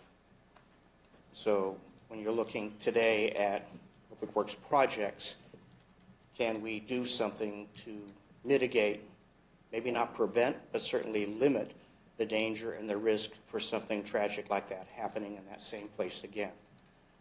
I recognize that disasters happen all the time across the county, whether it's a traffic accident or natural disaster. And so I appreciate the work that Public Works and the Road Department have done over the last couple of months of paying more attention to that section of the road. But I'm also realistic that if we have a bad storm, we have a fire, that the resources that have been focused on that part of the road for the last couple of months may not be there the next time that we have a crisis. So I'm asking, when you look at public safety and your prioritization, that you consider guardrail or surface treatment or whatever else to that particular part of the road, so we can, like I said, maybe not prevent, but certainly limit the liability that we will have another fatality there and we lose another piece of this county's future. Thank you, Bill. I just want to let you know we keep TJ with us here. Thank you. We do have an online comment. Go ahead. Okay. Tom? Good morning. Can you hear me? Yes. Tom Infacino, Calaveras Planning Coalition. Ladies and gentlemen of the board, the Calaveras Planning Coalition very much appreciates the board's concern for traffic safety expressed today. We respectfully request that the board consider adding one public works task for the coming year that relates to this item 39 on your agenda.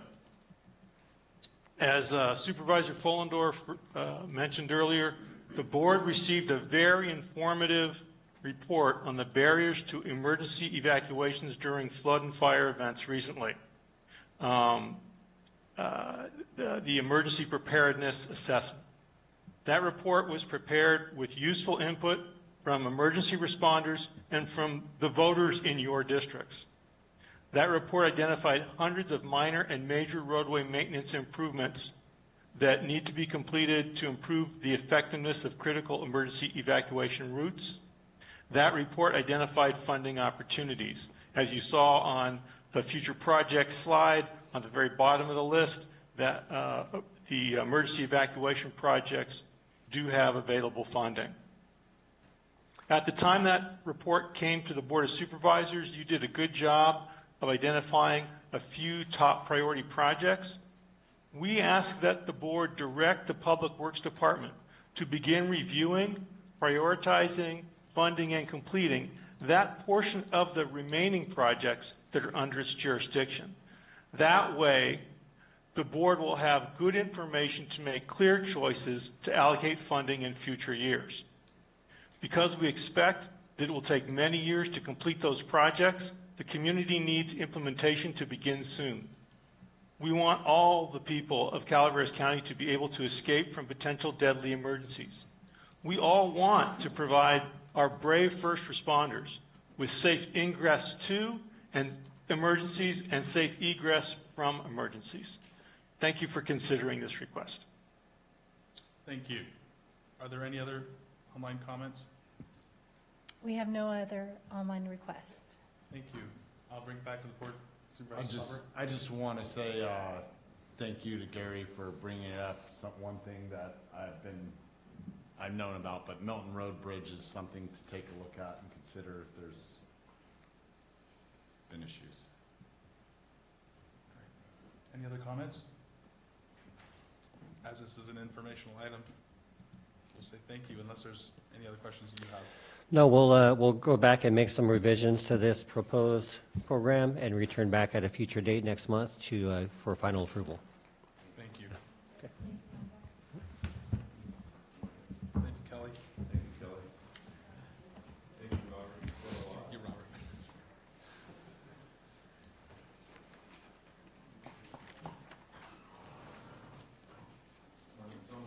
I was going to say, I knew you were going to bring that up. Do you want to break for lunch and the last two items? You want to break for lunch? Whatever you guys want to do. Man, you made me see her hungry in the past. Sure.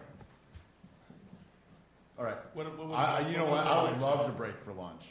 You want to break for lunch? I think we should break for lunch if that's all right with you. Do you want to break for lunch? Yes.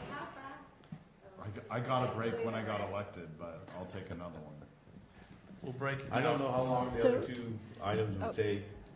Yeah, we are going back into closed I was gonna say, session. we do have another closed session item. We could do that over lunch. Then when we're done, we're done. Correct. That was the plan, was to do the closed session item.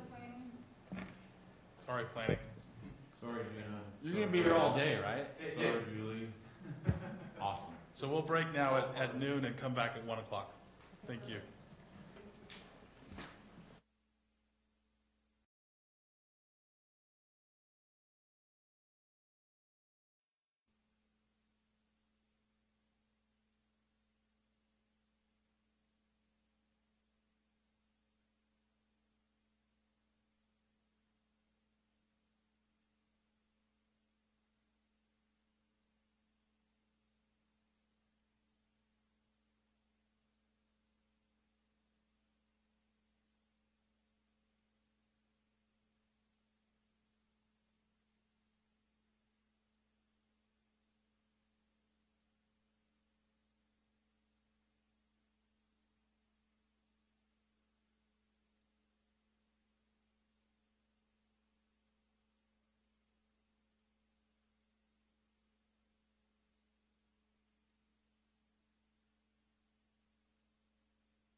Come back. Thank you. Madam Clerk, would you mind reporting out from our closed session? Report out for closed session today, April 22nd. Item 1, pursuant to Government Code 54956.9D2, conference with legal counsel, re-anticipated litigation, 1 case, significant exposure to litigation, board action, no reportable action taken. Item 2, pursuant to Government Code 54957A, consultation with Calaveras County Information Technology Security personnel regarding matters posing a threat to the security of public buildings, essential public services, the public's right of access to public services or facilities, or a threat to critical infrastructure controls or critical infrastructure information relating to cybersecurity. Board action, no reportable action taken. Thank you. And now we'll move on to item number 40. Madam Clerk, would you mind reading that out as well? Item 40, informational item, planning. Receive the general plan annual progress report and provide direction to the planning department regarding continued general plan implementation. Thank you. Good afternoon, board members. Brett Sampson, your planning director. I have Gina Cathan here as well, a senior planner in the planning department. It's our honor to be here before you today. We're here to talk about the general plan annual progress report. I'll have a PowerPoint presentation for the next item, which is the housing element. I just wanted to go into, this is sort of a receive and file, but also to get direction on some of what I'd call the long-range planning projects. You might have noticed that this annual progress report looks a little bit different than maybe ones you've seen in the past. The reason is that it's typical for a lot of jurisdictions to also provide what's called a 5-year general plan review. And so I know that I don't think this jurisdiction's been doing 5-year general plan reviews, just sticking to the annuals and then updating general plan elements as needed, like the housing element needs to be updated every 8 years. So Calaveras County has been certainly complying with state law, but I do like the 5-year snapshot. One, because we just updated our general plan in 2019, and this is kind of a first opportunity to show over the years what's happened. It also gives you an opportunity to directly look into the planning department on what permits we're processing, what that has looked like over a 5-year period, the workflow that we're handling, at least the workflow that's on paper, and really gives you, the decision makers, that transparency to look into the department and say what trends are we seeing, what type of projects is the planning department working on, and quite frankly, what are they accomplishing or not accomplishing. So I do like the 5-year snapshot. You will certainly continue to get the yearly snapshots, and this technically complies with a yearly update. I just wanted to add that extra information for your deliberations and so that you know what we're up to and how we're spending taxpayer money. So this is an annual report, and in the beginning of the report, we get into some of the long-range planning projects that have been completed in the years 1 through 4 of the review. I'm not going to get into those projects. That's in the past, but there were some pretty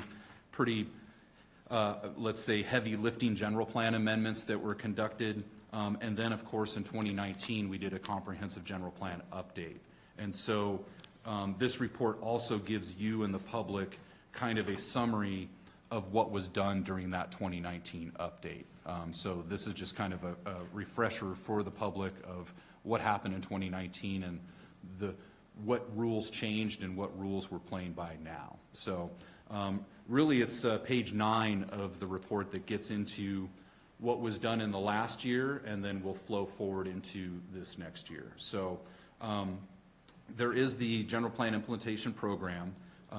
Attached to your report is a very extensive table that shows every general plan implementation measure and a status of that measure. So that's the biggest component in the annual review, is to give you a status check and the public a status check on where these implementation measures lie. They're either in progress, they're either complete, or they're incomplete. Obviously, many of those implementation measures are, it's our wish list and our mission statement on things to accomplish, and yet it is completely driven by resources and funds available. So you'll see some implementation measures haven't been completed and have been sitting there, and others have been completed fairly quickly. So I just wanted to call your attention to that table in the back. That'll give you a status check on any implementation measure in the general plan. But as to what the planning department was up to in the last year and the long-range planning projects that were accomplished, one of the biggest ones was the Copperopolis Community Plan. Special thanks to Peter Maurer, interim planning director prior, who really spearheaded that. So the Copperopolis Community Plan was adopted and is in effect as we speak. There's also really the Parks and Recreation Master Plan. This wasn't really a dedicated planning project. We provided some input and some review, but that kudos really goes to the CEO's office and all of the hard work that they did. But I did include it on this because it is a type of planning project. It's something that the planning department might take over implementation of portions of in the future. So it might be part of our future workflow. And then, of course, there's the Cultural Resource Management Ordinance that was also adopted, and that is also in place. I'll let the board know that we got our first interest in a Mills Act contract to help lock up some historic buildings in Calaveras County. It's just initial interest, nothing more than that, but I wanted to let the board know that people are becoming aware that this is a possibility. So those three heavy lift long-range planning projects were completed this last year. There are also three long-range planning projects that are in the works, so to speak, and that are very close to being completed. The first is the Greenhouse Gas Reduction Plan. There is a draft of the reduction plan that exists, and we are going for COG funds to help support the CEQA effort to go with the plan. And so we're hoping to use those funds. It's about $45,000 to complete what we think will be a CEQA mitigated negative declaration on the greenhouse gas reduction plan. And so we are waiting a little bit for those funds so that we cannot tap into the general fund. So there is a slight delay on that. But we still think fall of 2025 is a reasonable for it to be back to you for your consideration. CEQA would be hopefully complete by then, and it would be before you. Another one is the Oak Woodland Mitigation Program, or Oak Woodland Ordinance. That is also in final draft form. We are finalizing CEQA as we speak, and we plan on going through Planning Commission and then to the board here shortly. I've tagged that for summer of this year. That'll be before you to deliberate on. There's also the short-term vacation rental ordinance, which has been revised, and also the noise, the portions of the noise code that goes with it has also been revised in coordination with the Sheriff's Department. That will also be coming before you the summer of this year. That is in final draft form, and we're just taking some internal comments on that, and that'll be coming forward. So long story short, you have three heavy lift activities that were completed this last year, and you have three heavy lift items that will be completed prior to the end of this year. So, that really poses the question of what else, what's next? And so you'll see on page 11 of the report, there is a future priority set by the board. This was set by you, the board, last year I can kind of just go over the projects first and then talk about them. There's the open space plan, the 5-year review of the general plan goals. That's basically what we're doing here. Update the housing element, very heavy lift. Arnold Community Plan, special events ordinance, updating the code in regards to mineral extraction overlay zones, update the Williamson Act ordinance, and then also conduct a minor zoning code amendment. Where we're at right now with these is, in my mind, and this is just my opinion, that we have these three heavy lift projects to finish in the near term that I just discussed. Then we have some items that are on this future priorities list that are actually required by state law. And so there's the open space plan that has a soon arriving deadline of January 1st, 2026. So that is going to be a upfront priority for my department to try to achieve that deadline. We are looking at the contents of what has to be in that plan. I believe what is going to happen is our open space element will just be updated to comply with state law, but that is a requirement, and that's a deadline that we fully intend to hit. Another one is the updating the housing element, and I know that 2027 July sounds like it's a long time away, but it's really not for a comprehensive housing element update. That'll be a very big, heavy lift that will definitely require significant general fund resources, and the deadline of that is July 1st, 2027. We are also looking at the special events ordinance right now.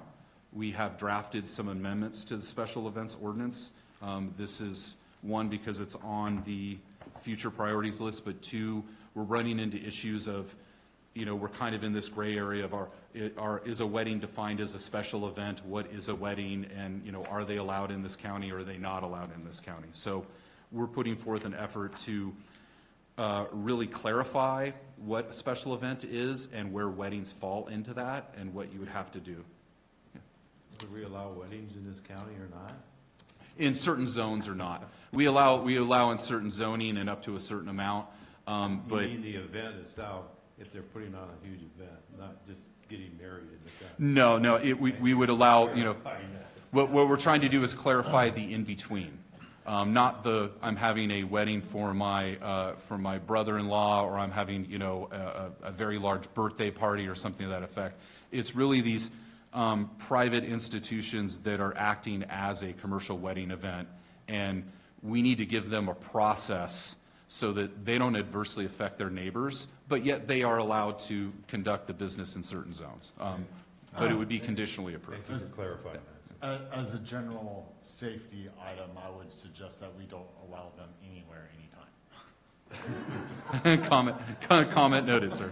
I did come up against this yesterday with a phone call from a potential buyer of a home that has been used for weddings, and they would like to have it rezoned commercially so that they can do weddings there all the time, and it is not going to happen. But it's so important that we get this ironed out.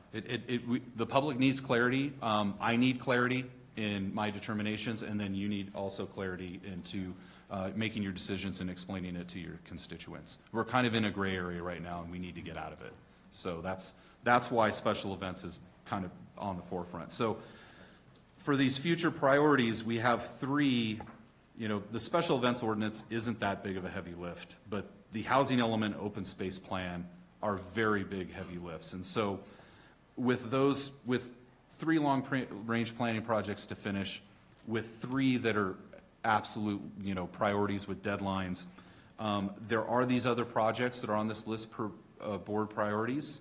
We would certainly look to start pulling those off as we complete other projects, but I also know that we have a new board member and that we have possibly different priorities from other board members than what was stated in 2024. So I wanted to use this as an opportunity to get any direction from the board on any long-range planning projects or community-based projects you feel should be added to this list.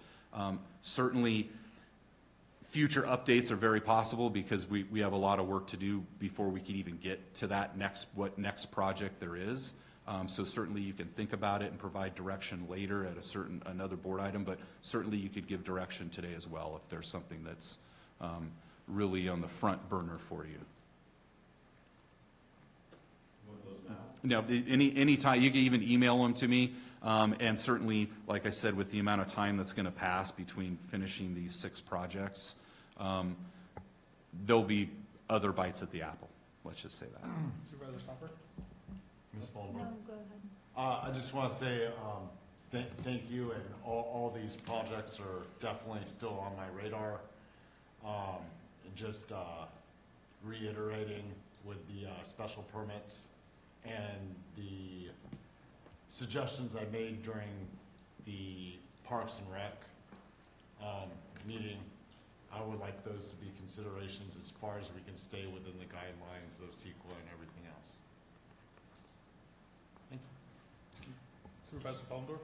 I guess my question would be, and I don't think that you would have the answer, it might be for the admin's office.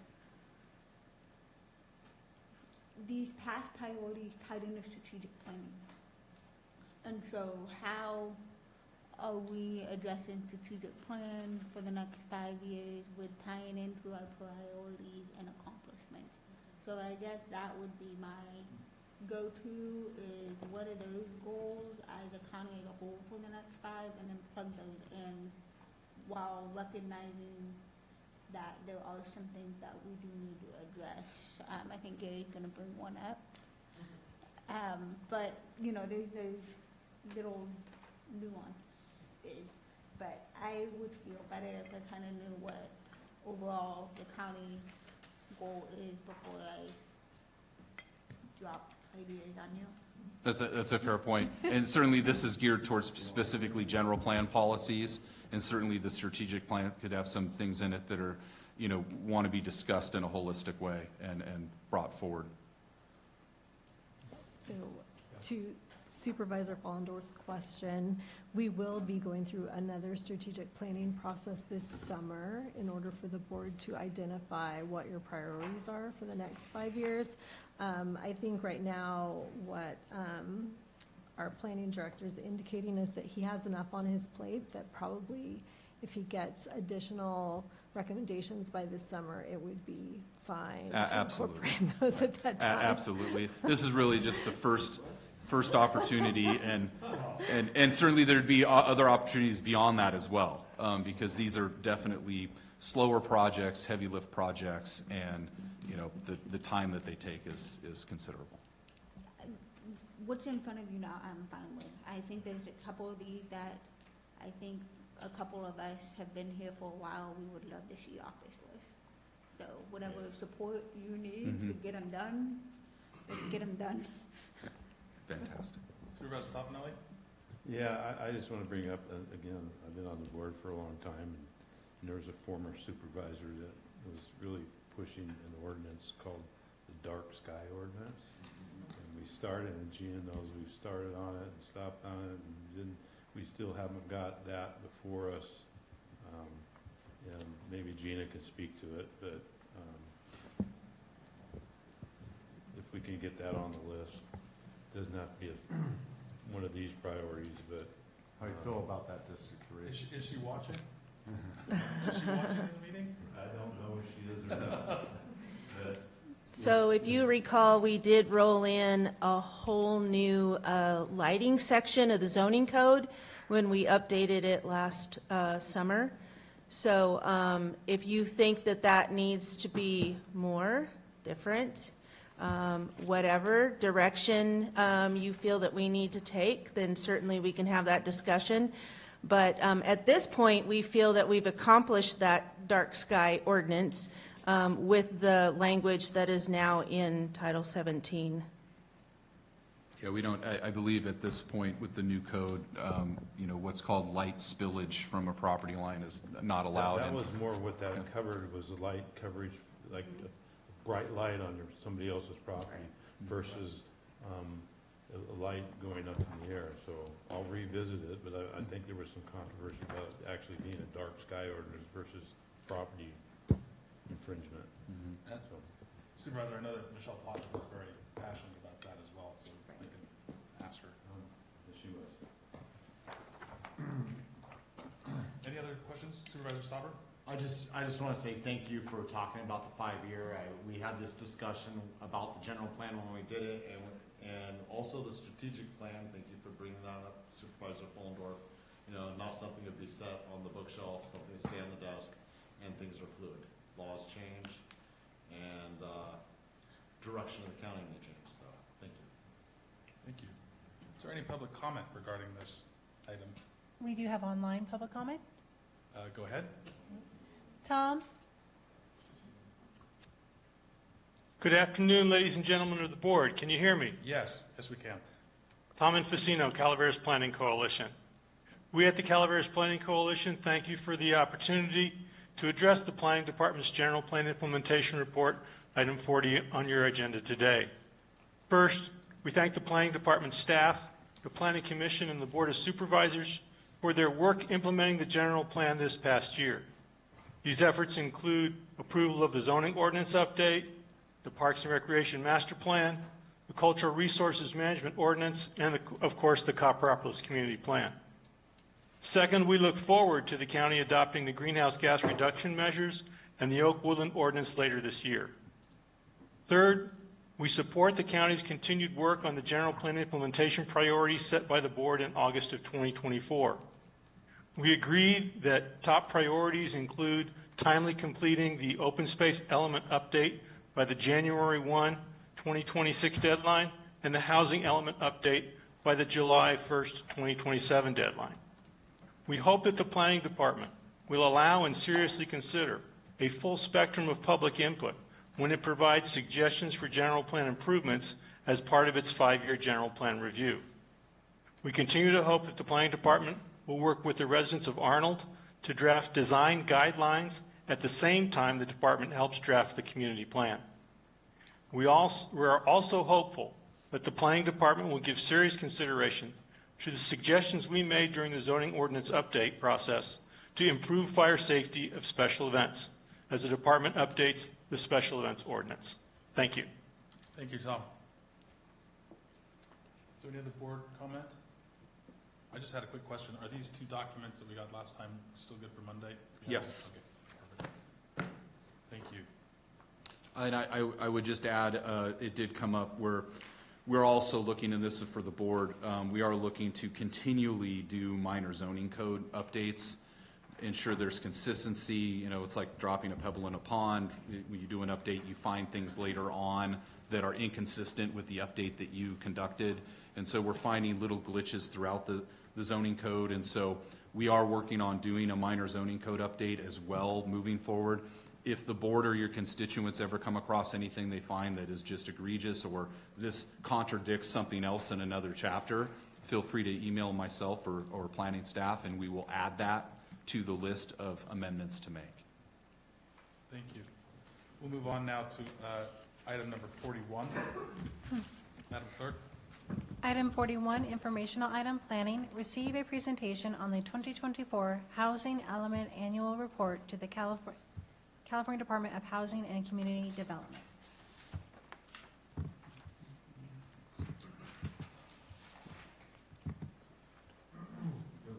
Yeah, here we go. Okay. Oh, spam that and then share.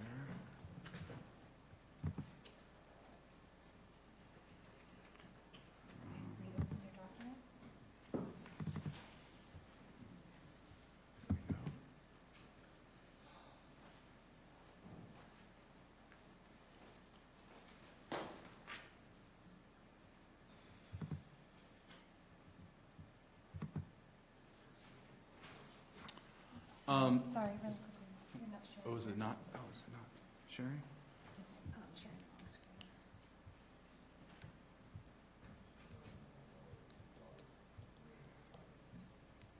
Oh, there we go.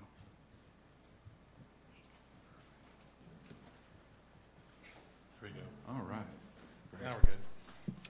Well, now we're really talking about another annual progress report, but specific to our housing element.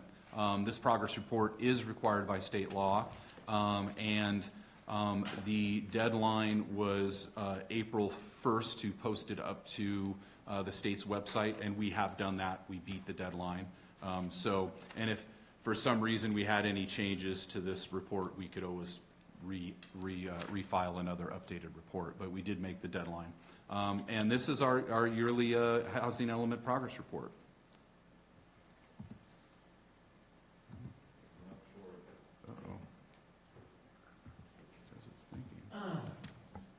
And that goes with the question, I mean, once you start getting into it, Brad, I'm sure you'll address it, but with the way things are going in housing and building and development, not going on a downward trend right now, how do we get there? Absolutely, that'll be that's coming up, the constraints of affordable housing for sure.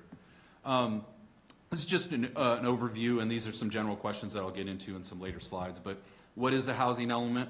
What is the housing element annual report? Why is the annual report important? And what does the annual report tell us? The housing element is a state mandated element of a general plan. There are 7 mandated elements of a general plan. The housing element is one of them. Jurisdictions sometimes have additional elements that aren't required by law. We are certainly one of those jurisdictions, but there are 7 that are required by law, and the housing element's one of them. It assesses the housing needs of a jurisdiction. It analyzes the regional housing needs allocation or RENA allocation that we are allocated from the state. It outlines objectives to meet housing needs. It must be certified by the California Department of Housing and Community Development. And currently, our housing element runs through 2027. So we did update it in 2019. We have until 2027. And so we do have a current housing element as we speak. So what is the annual report? It's really it's the same thing as the general plan annual report. It's a snapshot of how we did this last year. It analyzes housing production and inventory. It provides updates to housing programs, discusses successes and challenges to the housing objectives. Certainly those challenges are housing stock and cost of construction. It's submitted to the governor's office and HCD as well, and it's required by law. And so what happens if you don't have a housing element that's in good standing, let's say, or that hasn't been certified by the state, is certainly you wouldn't have any grant opportunities to avail yourself of. All of the grants that we're talking about for affordable housing, REAP, LEAP, anything like that, we would more than likely not qualify for any of those grant funds because we would have a defunct housing element. So it's important to keep it updated. It's also important to know how you're doing with housing in general and affordable housing as well. So it analyzes housing trends. It informs prioritization for remaining housing objectives, good standing necessary for state funding. It also provides that input, public input of if a member of the public wants something done with the general plan housing element. This is just another opportunity once a year for that member of the public to interject and say, hey, I'd like you to look at this, or I'd like you to look at that. So it's just another touch point for the public. This is the housing production data, and this is permits issued by affordability. So this is affordable housing. You'll see on the left-hand side, that's the income levels, all the way from all the income levels to above moderate, moderate, low, very low, and extremely low. As you'll see, we included a comparison between 2023 and 2024. In 2023, we had 96 total all income level affordability permits issued. And then in 2024, we had 76. To really go down, really the moderate is, what a lot of people typically call the missing middle. That is, 38 units in 2023 and 27 in 2024. So, we've gone down a little bit in issuing affordable housing permits, but we are kind of on trend with what's been going on in construction in general as compared to 2023.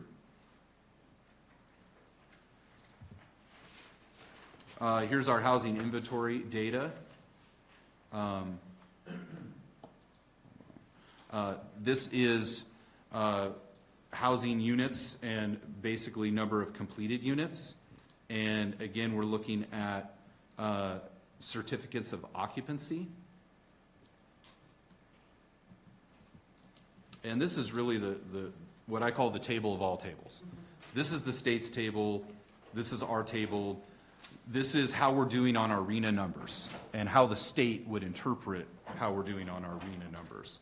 And so you will see our total allocation was over 1,000, and to date we have 519 built, and we still need to complete 711. And so After 6 years into this RENA cycle, and we're about to get hit with a new RENA cycle, we've just met with the state. They've showed us their numbers that they're planning on allocating to us.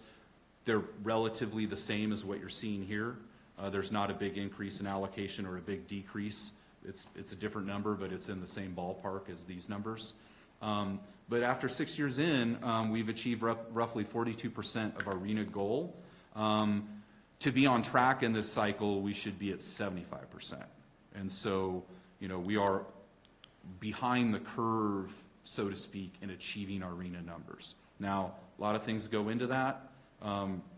Supervisor Stopper, you mentioned, just cost of construction, grant availability for affordable housing developers is critical. They typically have multiple funding streams that are grant-oriented. If grants aren't available, or if the total amount of grant money is less, it's difficult to get these projects built. There's also the cost of construction, and a major constraint that we're hearing from developers that want to build affordable housing is the prevailing wage requirement for grant funds.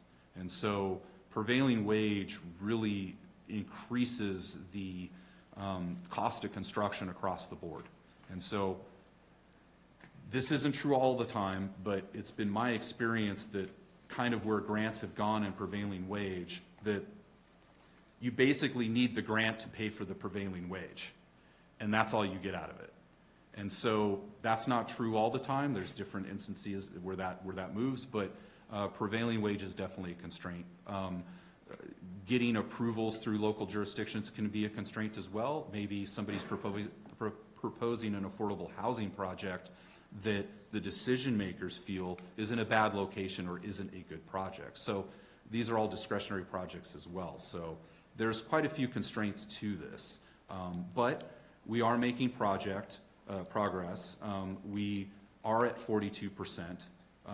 We are about to get a new allocation that isn't a vastly increased number. So I'm confident that we can make some strides in this over the next several years and really eat away at this number. We need to really be pushing for grants. We have a fantastic economic development director in Kathy Galino, who is here, who might be speaking in a subsequent slide. But she's really pulling on the levers, reaching out to developers, trying to get people to come in to meet with us, to get into a pre-application meeting, and to talk about potential sites where they may build. So we are really pushing to attract people to our house, but there are some severe constraints, and especially right now with what we're hearing with federal grants, and some might be on hold, some might not be available, some might be getting canceled. We'll just have to see how that plays out into the future, but it's a very flexible world when you don't know what your grant situation is going to look like. So this is our RENA table, and again, we're about to start the next cycle, and we're going to get a new allocation. So next year, this table will look different. It'll have, hopefully, quite a few affordable housing units built, but there will be a different total RENA number that's allocated. Go ahead, sir. These numbers, are they based on building permits? Yes. So, yeah, it's building permit and then occupancy. So somebody's living in it, but certainly it's a built structure.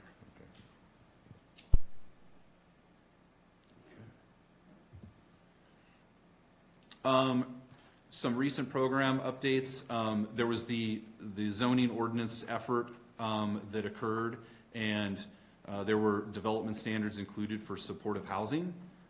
There was a minimum density standard applied. We also are encouraging second floor housing units. We're also encouraging now housing units on the first floor of certain sites that can qualify for that mixed use designation. So we're determining that even first floor housing product is sometimes allowed as well.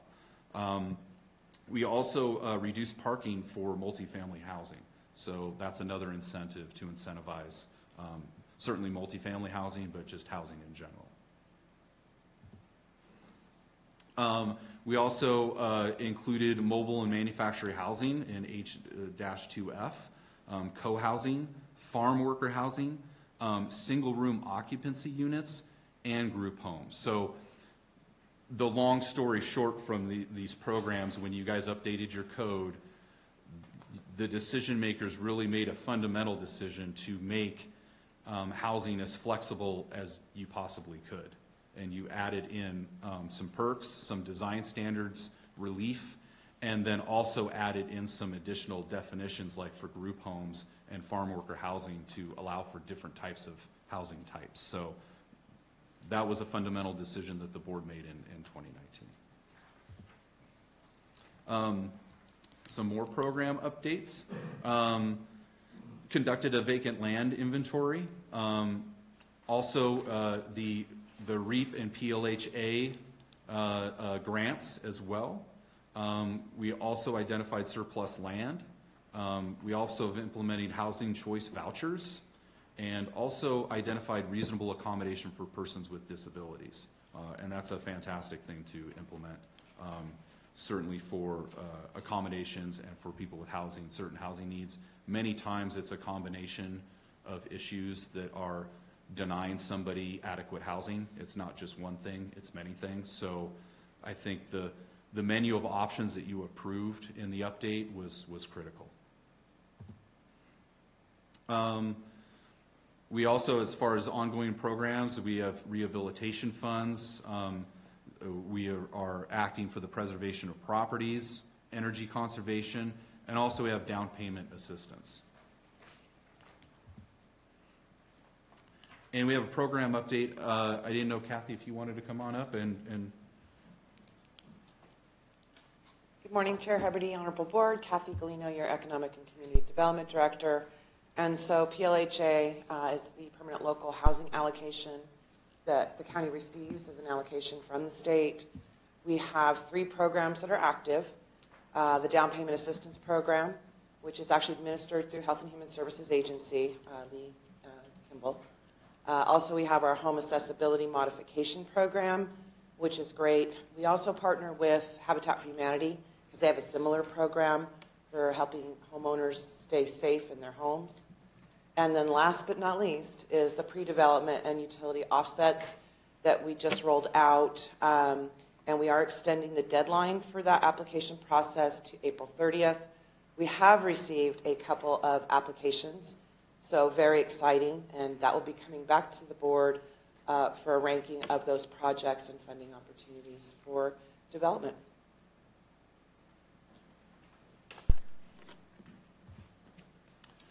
So I'll just add, I think it was a very wise decision to put economic development into planning. I feel that they kind of go hand in hand, and so certainly in an effort to really spur affordable housing and to talk to affordable housing developers, I think that having Kathy in the shop is critical, and I think that was a very wise decision. And that way as well, economic development has access to planning help as well. So I just, that's one of the things that I've seen as I've come on, one of the biggest things that I've seen, that a decision that was made that is really geared towards affordable housing and economic development. So, but any public, any board direction or comments? Comments? I have a silly, stupid question. With our population is going down. We just heard earlier today that there are 900 less seniors in our district. How is housing still such an issue?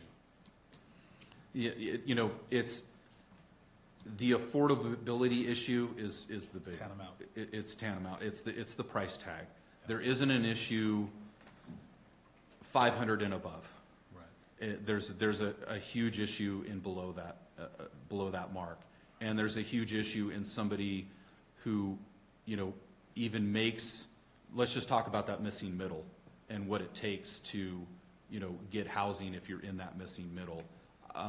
Many Calaveras County employees are in that missing middle bracket. And so you're right on that cusp of where you can't afford your own house or even your own condo. You are renting. And so you've been priced out of the market, so to speak. So in my view, it still comes down to price point, even though we have a little bit of diminishing population. We must have also seen an influx during the pandemic of people relocating here as well. So that might have been might have hurt us a little bit. But I think it's the story of two worlds, where there's the more expensive homes and more expensive bracket that really hasn't been touched too much, and then there's the affordability bracket that is very hard to attain for somebody that's in that price point, and or to qualify for a loan. Right. Any other questions or any public comment on this item? Super. Seeing as it's an informational item, thank you so much. Thank you. Appreciate it. Thank you. Thank you.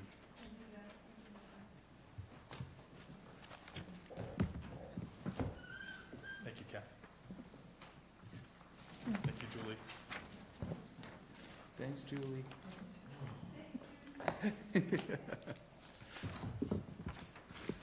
Okay, we'll move on to our last item, which is supervisor announcements. In compliance with Government Code 53232.3D, board members shall provide brief reports on any meetings attended at the expense of a local agency and may make other announcements or report out. Supervisor Stopper? I'll be heading to CSAC tomorrow for the legislative conference in Sacramento. I'll be bringing up some of the affordable housing issues, see if we can get the state to work with us on possibly relaxing some things that make it cost more while still providing safety course. And, I'll ask them again how they can hold us accountable for building affordable housing when we aren't in the building business. I'll do it politely. I'd prefer for them to work with us. And then, if anybody's able, because I'll be driving back up tomorrow, to make the CCWD after their meeting at 4 p.m. Bertha Underhill is retiring, and After 20 some odd years, she's been on there for, it's a long time. yeah. Oh, okay. From District 3. From District 3. Yeah. I don't remember. Yeah. I don't remember back that far. No. But yeah, if you can make it, we'd really appreciate it. Me and Gary would like to have some fellow people there. Super. Supervisor Toffenelli. I have nothing to report. Supervisor Follendorf. Yes. I just want to alert the board to let them know that a letter was sent to the District 10 director from the BPAC committee for District 10. And for those of you that don't know what the BPAC, it is the Bike Pedestrian Advisory Committee for District 10. I have asked in the past if there was anyone else that wanted to sit on this. We have 2 reps from Calaveras County. Anyways, a letter was sent requesting Caltrans consideration of closing Highway 4. There's a lot of nuances, but I want everyone to know that Calaveras County was noted on an organization that supported it, and by no means had any of these other organizations, such as even Alpine County, had to come to any board to validate this. But this letter has been willy-nilly sent out. So if you see it in the media or you see that, just know, one, I was not at the meeting last week, so I did not vote on this, and this has been a 3-year discussion, and I'm not quite sure why they added these organizations, especially jurisdictions, when our respective boards did not actually authorize of support. So I just want to put it on everyone's alert, because I'm sure this will go out. Amanda, would you mind just briefing everybody on what the subject matter is? Yes. So the BPAC committee, mind you, this has been going on for 3 years, want to close Highway 4 from Alpine all the way over to Markleyville for what has now finally been, I think, appetite for a one-day bike and walk. similar to what they do on Tioga. But there has been some processes that have needed to happen. And anyways, I guess last week, this committee voted to send a letter to the district rep, or district director, asking for consideration on this. But there's a lot of things that need to happen. But It's a huge disconnect because yes, the BPAC committee wants Caltrans to take this on board as though they're an events committee, and there is no events committee. The bathrooms, parking, all of that, there's nothing, and it is a big nothing. It's incredibly frustrating for Supervisor Fallendorf. yes. And Supervisor Woodrow has been part of this over the last couple of years. Supervisor Hubbard has been on, they have both been on as public members, and we have been working together to try and get that messaging out. Like, there is a process on this. However, they have not liked what I have said, and so if you come across those emails, they're very colorful. But we have been advocating and letting this committee know that in front of Caltrans that, you know, there's a process that needs to happen, specifically since the majority of this is going to happen in Alpine County, and they need that jurisdiction behind it. Nevertheless, this is District 10 wide, so this isn't just Calaveras County, it's San Joaquin, it's all of District 10 on this committee participating. And the intent of this group originally was to be feedback and advisory committee on bike and pedestrian projects within the jurisdiction, and it is crafted into this. I don't know, I think Martin said it best. I don't think I can say that loud here. It's just been, the intent and where it's going is not matching up right now. But I just want to let this board know that by no means did we vote, do anything, but it is out there in the media at this point. Thank you. Fun times. Supervisor Randolph. I attended the first 5 commission meeting on April 11th, the Calaveras County Housing Resource Partnership meeting on April 16th, and a portion of the Calaveras County Parks and Recreation meeting on April 17th. And I would like to announce a save the date for June 14th at 9 a.m. in West Point is a wildfire preparedness event. Super. Thank you. I was also at the meeting on the 16th, but I would like to do a shout out. On last Thursday, the 10th, there was a ceremony at the Sheriff's Office, and I really wanted, Calaveras does so many amazing things that people don't know about, and I really wanted to give a shout out to the Cold Case Task Force and Captain Tim Sturm. Brenda Sue O'Connor, I'll just read it if I can. Brenda was born in Michigan on January 24th, 1965. Her life and the life of her loving boyfriend, Lonnie Bond, and their 1-year-old child, Lonnie Bond Jr., were tragically cut short in Wilseyville in 1985. Brenda is being sent home to her sister to be laid to rest. May she live on in eternal light and memories of her loved ones.